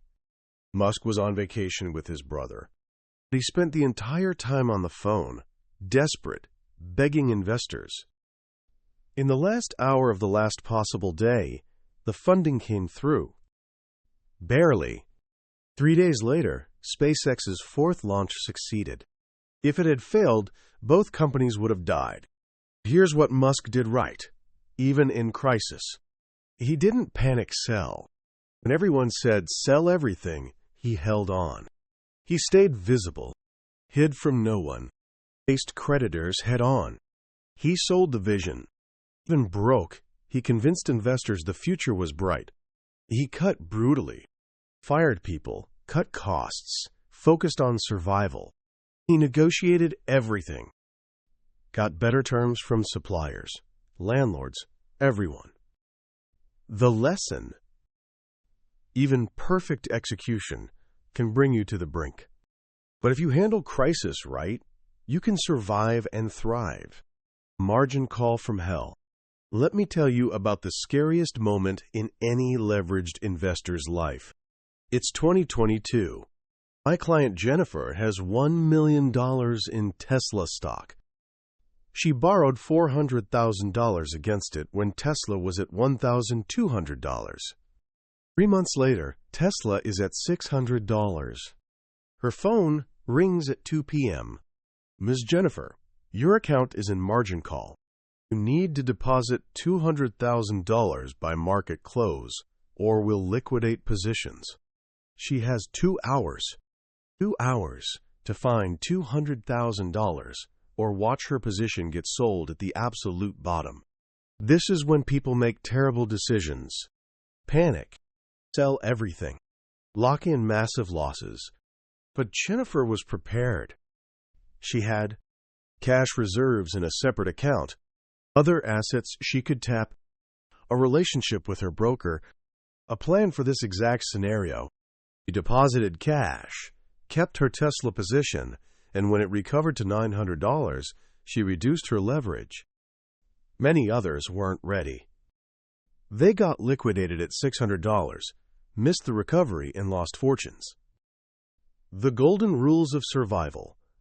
After studying hundreds of leverage success and disaster stories, here are the rules that separate survivors from casualties. Rule 1, the 3x rule. Never borrow more than 3x your annual free cash flow. Make $100,000 after expenses. Total debt payments shouldn't exceed $300,000. This includes everything: mortgages, business loans, investment debt. Everything. Break this rule and you're playing Russian roulette. Rule 2, the 6-month reserve. Always have 6 months of debt payments in liquid reserves. Not equity in properties. Not stocks. Not, I can probably borrow it. Cash. In the bank. Ready to deploy in 48 hours. This is your survival fund. Touch it for anything else, and you're asking for disaster. Rule 3, the stress test. Before taking any loan, ask yourself, can I survive if my income drops 50%? What if asset values fall 30%? What if interest rates double? What if my biggest customer/tenant disappears? If any answer is no, restructure the deal. Period. Rule 4, the diversification imperative. Never have more than 40% of net worth in any single asset or strategy. All your money in your business? Too risky.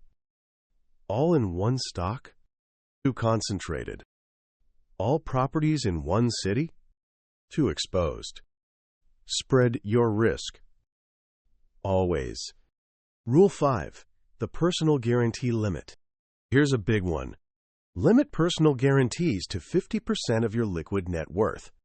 Worth $1 million with $300,000 liquid? Don't personally guarantee more than $150,000. This way, even total failure won't wipe you out completely. Designing your personal debt strategy. Now let's get practical. How do you design a debt strategy that fits your life? Cookie-cutter advice is dangerous. Your strategy depends on your age and timeline, your income stability, your risk tolerance, your knowledge and skills, your family situation. Let me show you how to think about this. Age-based strategies. In your 20s, foundation building. This is when you build credit and skills. Time is your superpower. Focus, education and credit building. Good debt. Student loans for high ROI degrees. Starter credit card. Avoid expensive car loans, luxury purchases. Leverage target. Low, under 20% of assets. Priority, increase income potential. Example, borrow $30,000 for a computer science degree.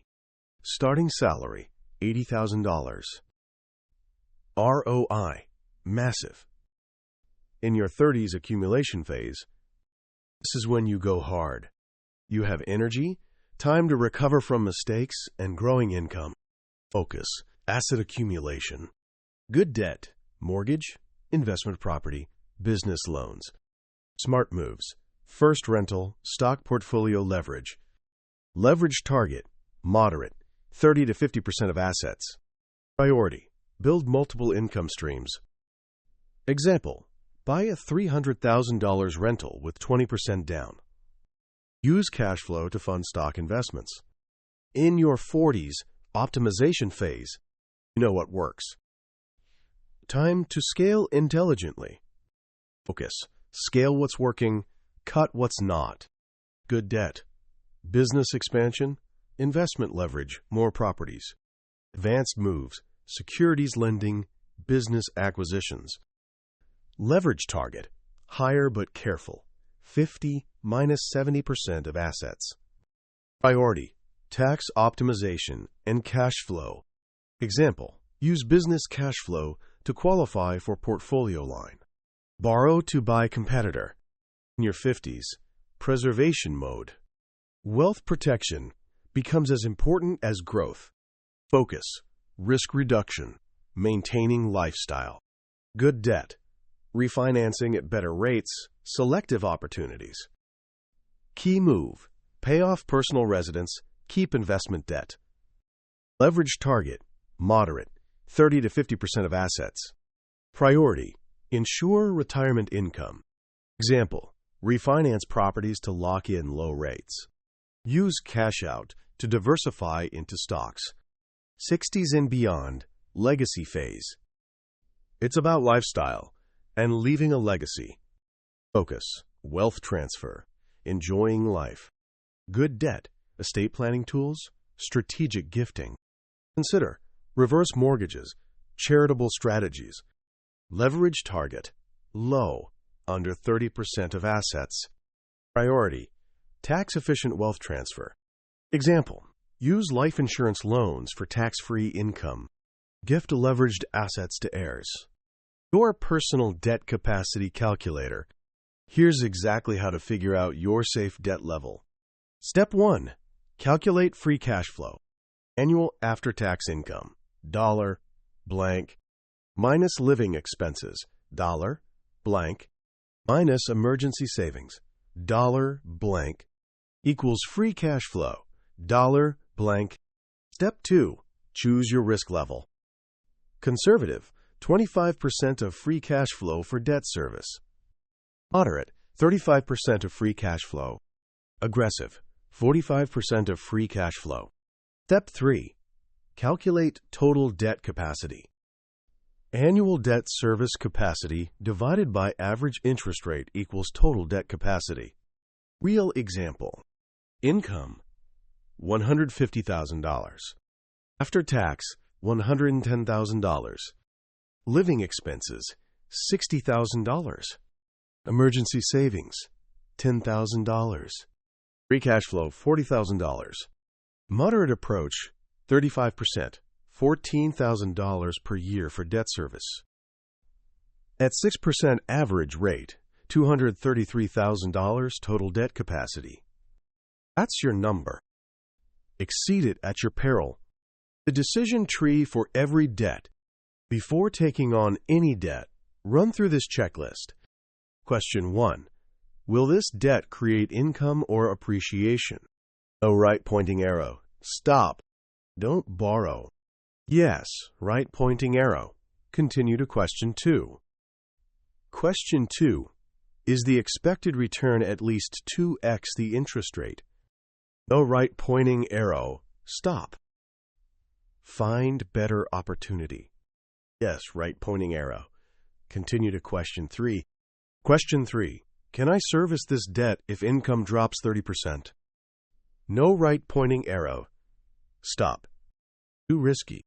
Yes, right pointing arrow. Continue to question 4. Question 4. Do I have 6 months reserves after taking this debt? No right pointing arrow. Build reserves first. Yes, right pointing arrow. Continue to question 5. Question 5. Is this less than 30% of my net worth? No right pointing arrow. Too concentrated. Yes, right pointing arrow. Consider proceeding. Only if you answer yes to all 5 should you take the debt. The Recovery Playbook. Despite best planning, sometimes things go wrong. Here's your survival guide. Step 1. Stop the bleeding. List all debts by importance. Contact creditors immediately. Hiding makes it worse. Cut every non-essential expense. Sell non-productive assets. Step 2. Prioritize ruthlessly. Secured debts, mortgage, car, high-interest debt, unsecured debt. Always pay something to everyone. Step 3. Negotiate everything. Interest rate reductions, payment holidays, partial settlements, extended terms. Most creditors prefer partial payment to nothing, but you have to ask. Step 4. Generate emergency cash. Second job/overtime. Sell everything unnecessary. Rent out rooms/parking/storage. Freelance your skills. Borrow from retirement, last resort. Step 5. Document everything. Keep all agreements in writing. Track every payment. Build your comeback story. Maintain one credit card. The comeback stories. Let me end with hope. Some of today's billionaires survived crushing failures. Donald Trump owed $900 million personally in 1991. Nearly bankrupt. Negotiated with banks, rebuilt, became president. Grant Cardone lost everything in 2008. Lived in his car, rebuilt using sales skills. Now worth $600 million. Dave Ramsey went bankrupt in his 20s from real estate leverage. Built a $200 million financial education empire teaching others to avoid his mistakes. And Elon Musk, hours from bankruptcy in 2008, became world's richest person 13 years later.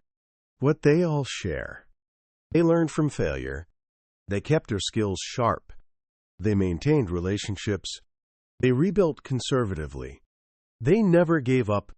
Your personal debt manifesto. Before you implement any strategy from this book, write your personal debt manifesto. Include: 1. Your why. What are you building toward? Freedom? Security? Legacy? Be specific. 2. Your rules. What leverage limits will you never break?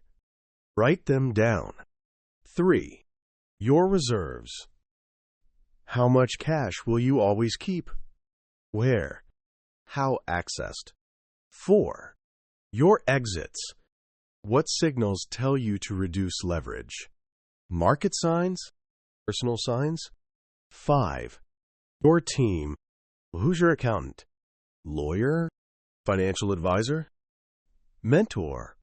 Sign it. Date it. Review it quarterly.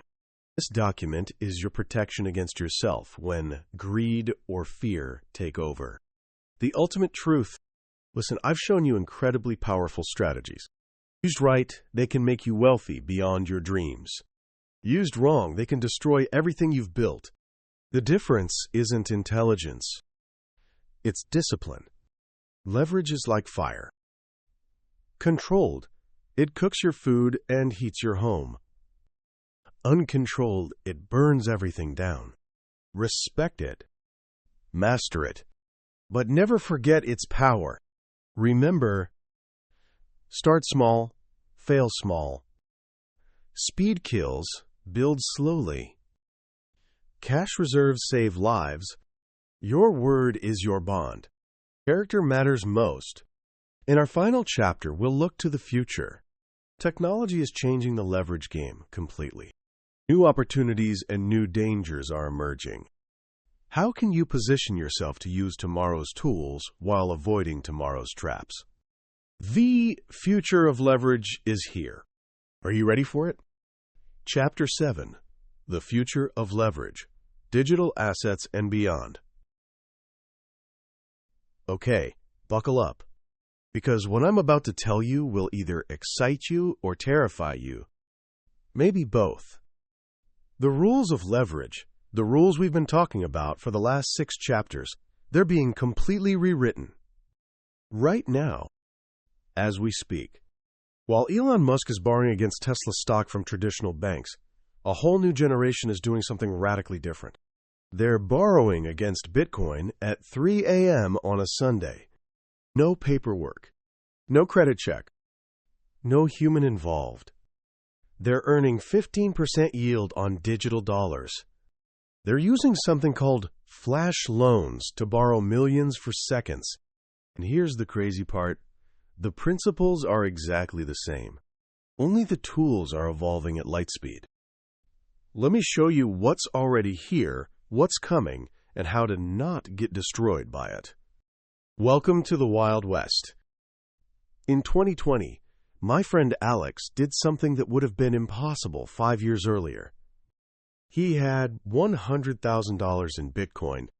Bitcoin was at $20,000. Instead of selling and paying taxes, he went to a DeFi platform that's decentralized finance and borrowed $50,000 against it. No bank, no loan officer, no paperwork. Just code, smart contracts, algorithms. The loan appeared in his account in 17 seconds at 6% interest. He used that $50,000 to buy more crypto. When Bitcoin hit $60,000, his original $100,000 was worth $300,000. After paying back the $50,000 loan plus interest, he netted $247,000, all without triggering a single taxable event. But, and this is a massive but, his friend Ben tried the same thing. Except Ben borrowed 90% against his Bitcoin instead of 50%. When Bitcoin crashed from $60,000 to $30,000 in May 2021, Ben got liquidated. Lost everything. No warning. No margin call. No, please add more collateral. Just gone. Same tool. Completely different outcomes. Welcome to DeFi. How crypto lending actually works. Let me break this down because it's important. Traditional lending. You go to a bank. They check your credit. Look at your income. Make you sign 47 documents. Maybe give you money in 2 to 4 weeks. Crypto lending. You connect your digital wallet. Deposit crypto as collateral. Borrow instantly. No questions asked. The computer doesn't care who you are. It only cares about one thing, collateral. Put up $100,000 in Bitcoin? You can borrow $50,000 in stablecoins, digital dollars. Want to borrow $75,000? The system might let you, but if Bitcoin drops 25%, you're liquidated automatically. It's pure math. No emotion. No negotiation. No second chances. The good. Available the 24th of July, 365. No credit checks. Instant liquidity. Often better rates than banks. Complete privacy. The bad. Extreme volatility. No customer service. Smart contract bugs. Liquidation is instant and final. No regulatory protection. The ugly. Lose your private keys. Lose everything. Get hacked. No recourse. Make a mistake. Can't reverse it. Platform fails. Money gone. The stablecoin yield game. Here's something that breaks people's brains. You can earn 10 to 20% APY on stablecoins. These are cryptocurrencies pegged to the dollar. 1 USDC always equals 1 USD. So why would anyone pay 15% to borrow dollars in crypto when banks charge 5%? Speed. Privacy. Accessibility. No paperwork. Traders borrow stablecoins to buy crypto during bull runs. They'll happily pay 15% for a month if they think Bitcoin's going up 50%. But here's the risk nobody talks about. Stablecoins can depeg. It happened to Terra Luna, went from $1 to $0 in 72 hours. Billions vanished. So that 15% yield? It's not free money. It's risk premium. You're being paid for taking the chance that your stablecoins might not be so stable. NFTs, the weirdest collateral ever. This one still blows my mind. People are borrowing money against JPEGs. Seriously. You own a Bored Ape NFT worth $200,000? You can borrow $80,000 against it. Today.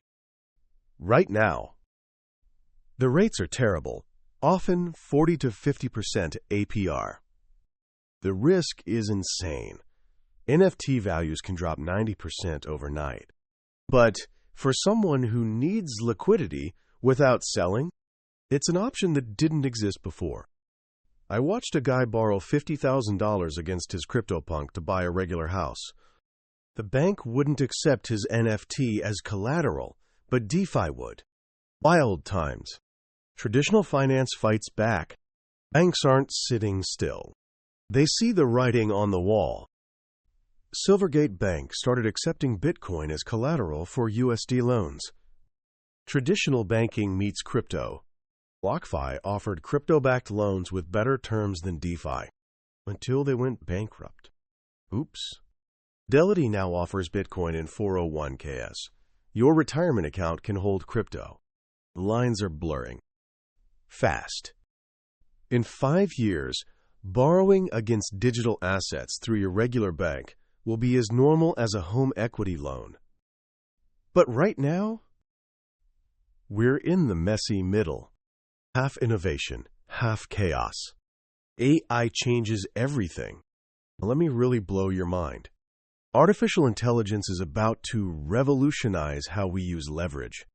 Not in 5 years. Now, AI risk management. Imagine an AI monitoring your leveraged positions 24/7. It sees market stress building before humans do, automatically reduces your leverage before a crash, rebalances during volatility. It's like having a team of MIT PhDs managing your risk. Except it never sleeps, never panics, never makes emotional decisions. Some hedge funds already use this. Soon it'll be available to everyone. Personalized lending. AI can analyze your entire financial life in seconds. Income patterns, spending habits, investment history, even social media. It can offer you a personalized interest rate based on 10,000 data points instead of just your FICO score. Good driver? Lower rate. Eat healthy? Lower rate.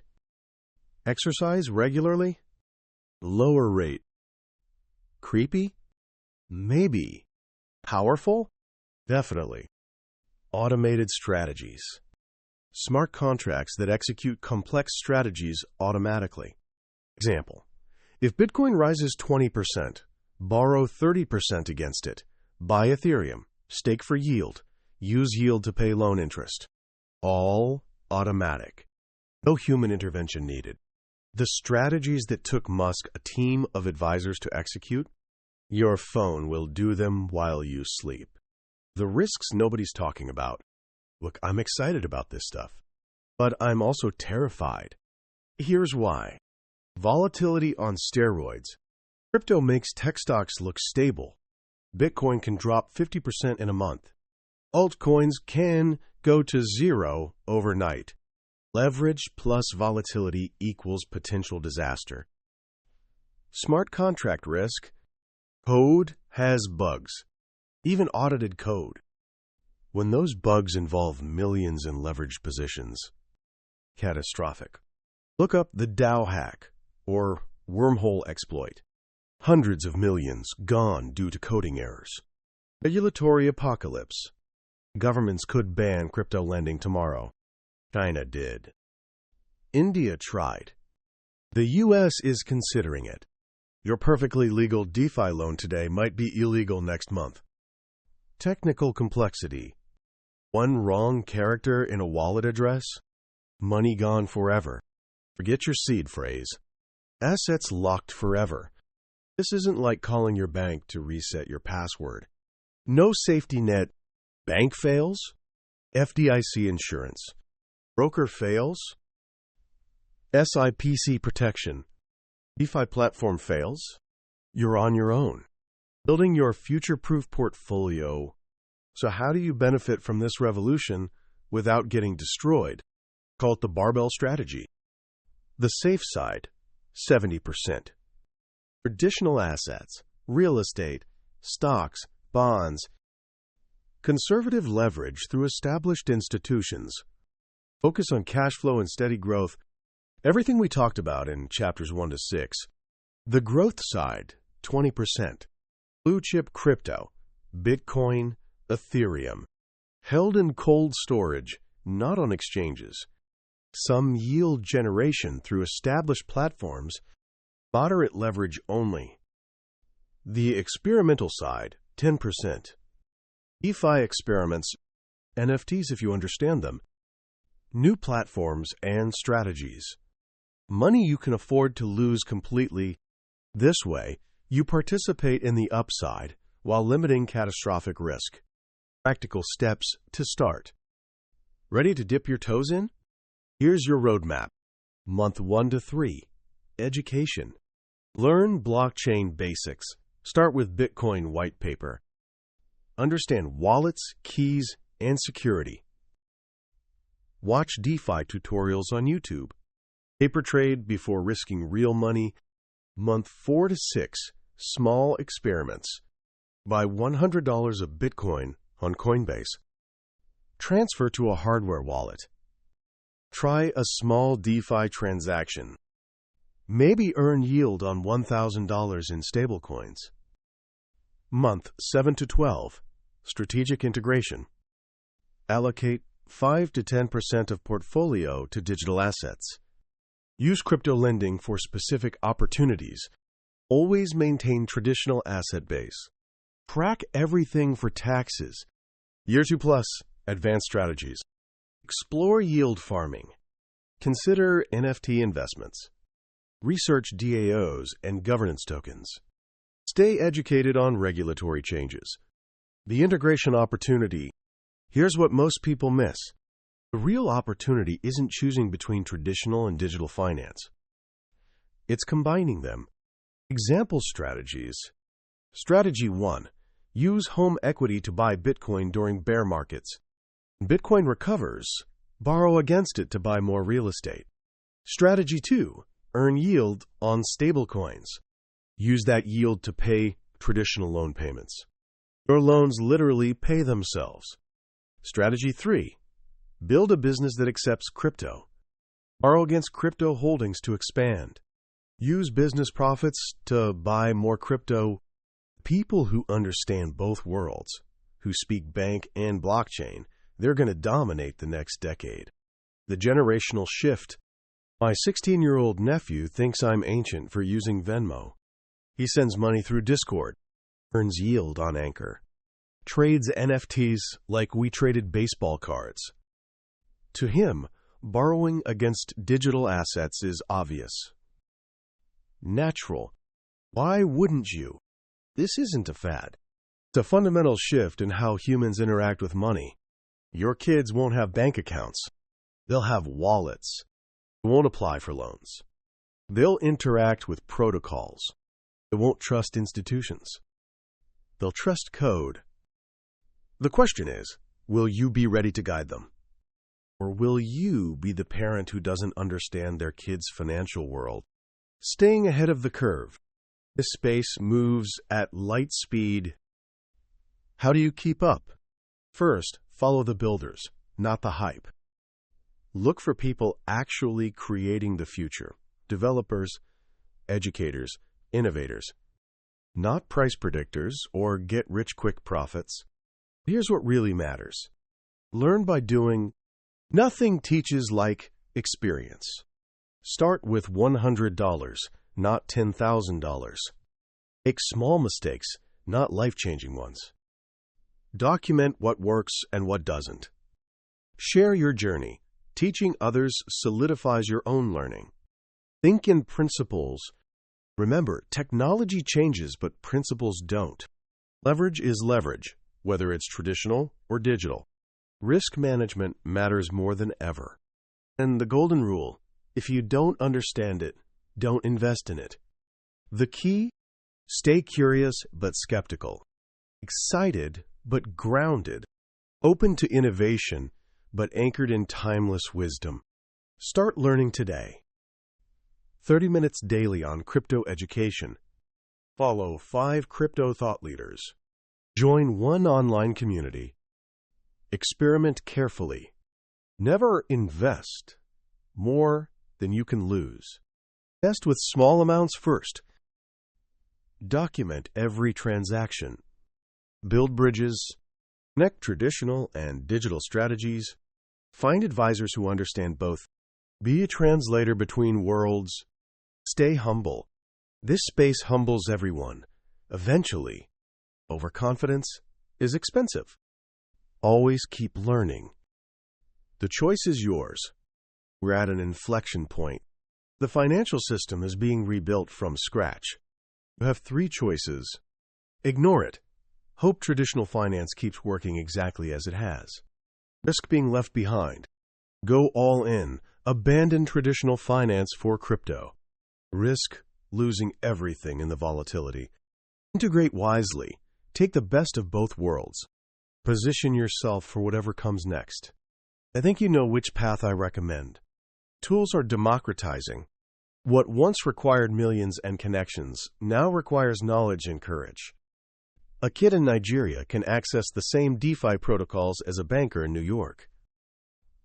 A grandmother in Japan can earn the same yields as a hedge fund in London. The playing field isn't just leveling, it's being rebuilt entirely. Will you be ready? In our conclusion, let's bring it all together. From Musk's traditional leverage to DeFi's digital revolution, what does it all mean for you? Let's find out. Chapter 8. From Fear to Mastery. We've come a long way together, haven't we? We started with Elon Musk living like a billionaire without any cash. We explored good debt versus bad debt. We dissected massive deals and tiny house hacks. We prepared for crisis and peered into the digital future. Here's what I really hope you take away from all this. Debt isn't the enemy. Fear of debt is. Journey we've taken. Think about where you were when we started. Maybe you thought all debt was bad. Maybe you were proud of being debt-free. Maybe you were working your whole life to pay off your mortgage while missing incredible opportunities to build wealth. Now you know better. You've seen how the wealthy use debt as a tool, not a burden. Good debt buys assets that pay you. Leverage multiplies both gains and losses. Risk management separates winners from casualties. Future holds both incredible promise and new dangers. But more than tactics and strategies, I hope you've experienced a mindset shift. Principles that never change. Whether you're borrowing against stocks like Musk, buying real estate with mortgages, running a business on credit, or experimenting with crypto loans, these principles remain constant. Principle 1. Borrow to build, not to consume. That vacation on a credit card? Bad idea. That rental property with a mortgage? Wealth builder. Principle 2. Cash flow is king. If it doesn't generate income or appreciation, don't borrow for it. Period. Principle 3. Multiple income streams create safety. One source of income is risky. 5 sources? Now you can use leverage confidently. Principle 4. Reserves save lives. Cash reserves aren't sexy, but they're the difference between temporary setback and total destruction. Principle 5. Character matters in crisis. How you handle tough times defines your long-term success. Pay what you owe. Communicate honestly. Keep your word. Master these principles, and the specific tools, traditional or digital, become less important than the wisdom behind them. Your personal action plan. Knowledge without action is worthless. Philosophy without practice is useless. Here's your 90-day quick start plan. Days 1 to 30, foundation phase. Calculate your current net worth, assets minus liabilities. List all debts and categorize them, good versus bad. Identify one good debt opportunity. Build 1-month emergency reserves. Days 31 to 60, education phase. Read one more book on leverage or investing. Meet with a financial advisor or successful mentor. Join an investment club or online community. Plan your first strategic debt move. Days 61 to 90, action phase. Execute your first strategic debt decision. Track results obsessively. What gets measured gets managed. Adjust strategy based on results. Plan your next 3 moves. Wealth equation revisited. Remember this simple equation that changes everything. Wealth equals income expenses times leverage times time. You can increase any variable. Boost income through skills, business, or side hustles. Reduce expenses through efficiency and discipline. Apply leverage through strategic debt. Give time through patience and compound growth. But leverage is the multiplier that makes the biggest difference. It compresses decades into years. Without leverage, save $1,000 per month for 30 years at 7% equals $1.2 million. With leverage, same savings buying assets with 75% leverage equals $4.8 million. Same effort, 4x the result. That's the power of understanding debt. Mindset revolution. But the biggest change isn't in your bank account. It's in your mind. Once you see debt as a tool rather than a chain, everything shifts. Opportunities appear everywhere. Fear transforms into calculated courage. Scarcity thinking becomes abundance thinking. You stop working for money and start making money work for you. This mindset shift, this is worth more than any specific tactic in this book.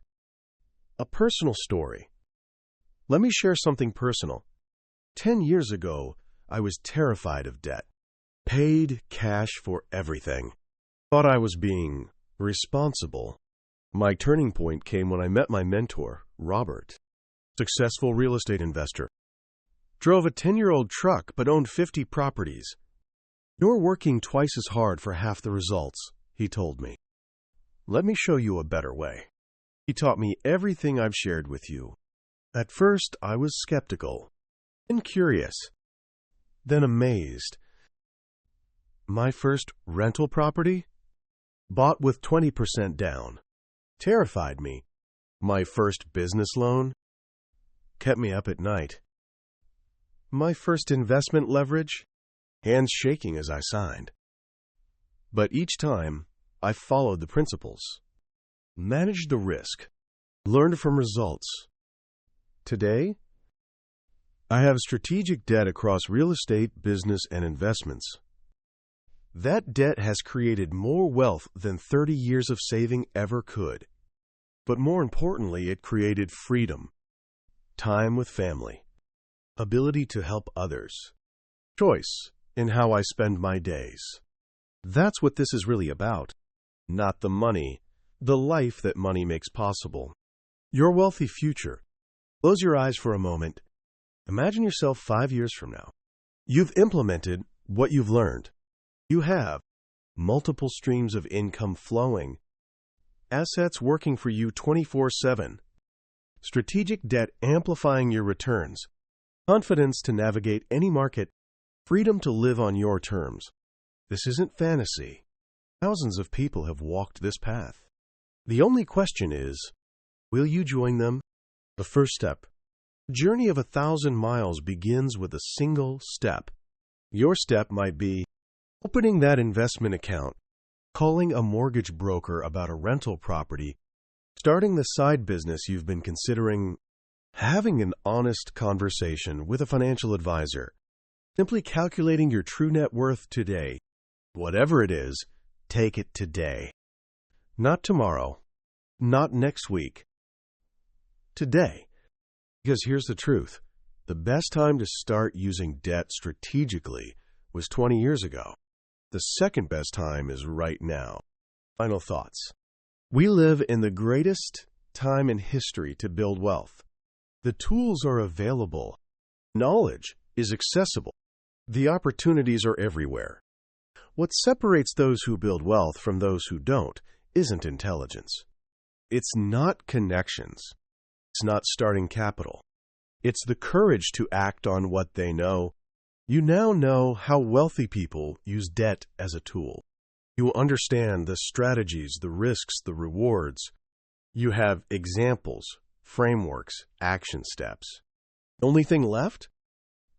Begin. Remember, fortune favors the bold, but it smiles on the prepared. You're now both. Welcome to your wealthy future. It's time to make debt work for you. One last thing. Before you close this book, make me a promise. Promise you'll take action. Promise you won't let this be just another book you read and forget. Promise you'll calculate your net worth this week. Promise you'll identify one good debt opportunity this month. Promise you'll take one concrete step toward your wealthy future. Because I didn't write this book to entertain you. I wrote it to change your life. But I can only show you the door. You have to walk through it. The choice, as always, is yours. Choose wisely. Choose boldly. Choose wealth. Your future self will thank you. Epilogue. The debt-free millionaire myth. One last story before you go. Last month, I met a couple at a dinner party, both in their 60s. proud homeowners, completely debt-free. "We don't owe anyone anything," they announced. Everyone congratulated them. Later, privately, they confided their fears. Retirement savings running low, healthcare costs rising. Wanted to help grandkids with college but couldn't afford it. "We did everything right," they said. "Paid off the mortgage early. Never carried debt. Why are we struggling?" I gently asked, "What if, instead of paying off your 3% mortgage early, you'd invested that extra money?" The silence was deafening. They'd sent an extra $2,000 per month to their mortgage for 15 years. That's $360,000 in extra payments. If they'd invested that in index funds at 8% returns, they'd have $700,000 today, $340,000 in lost opportunity. Because they feared debt more than they understood it. They're not alone. Millions race to be debt-free while missing the bigger picture. It's not about having no debt.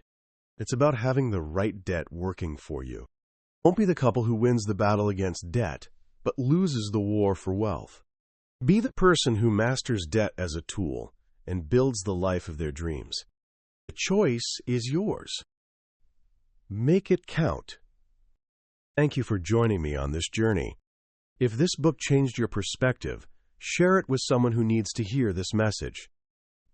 Together, we can transform fear into freedom, one strategic decision at a time.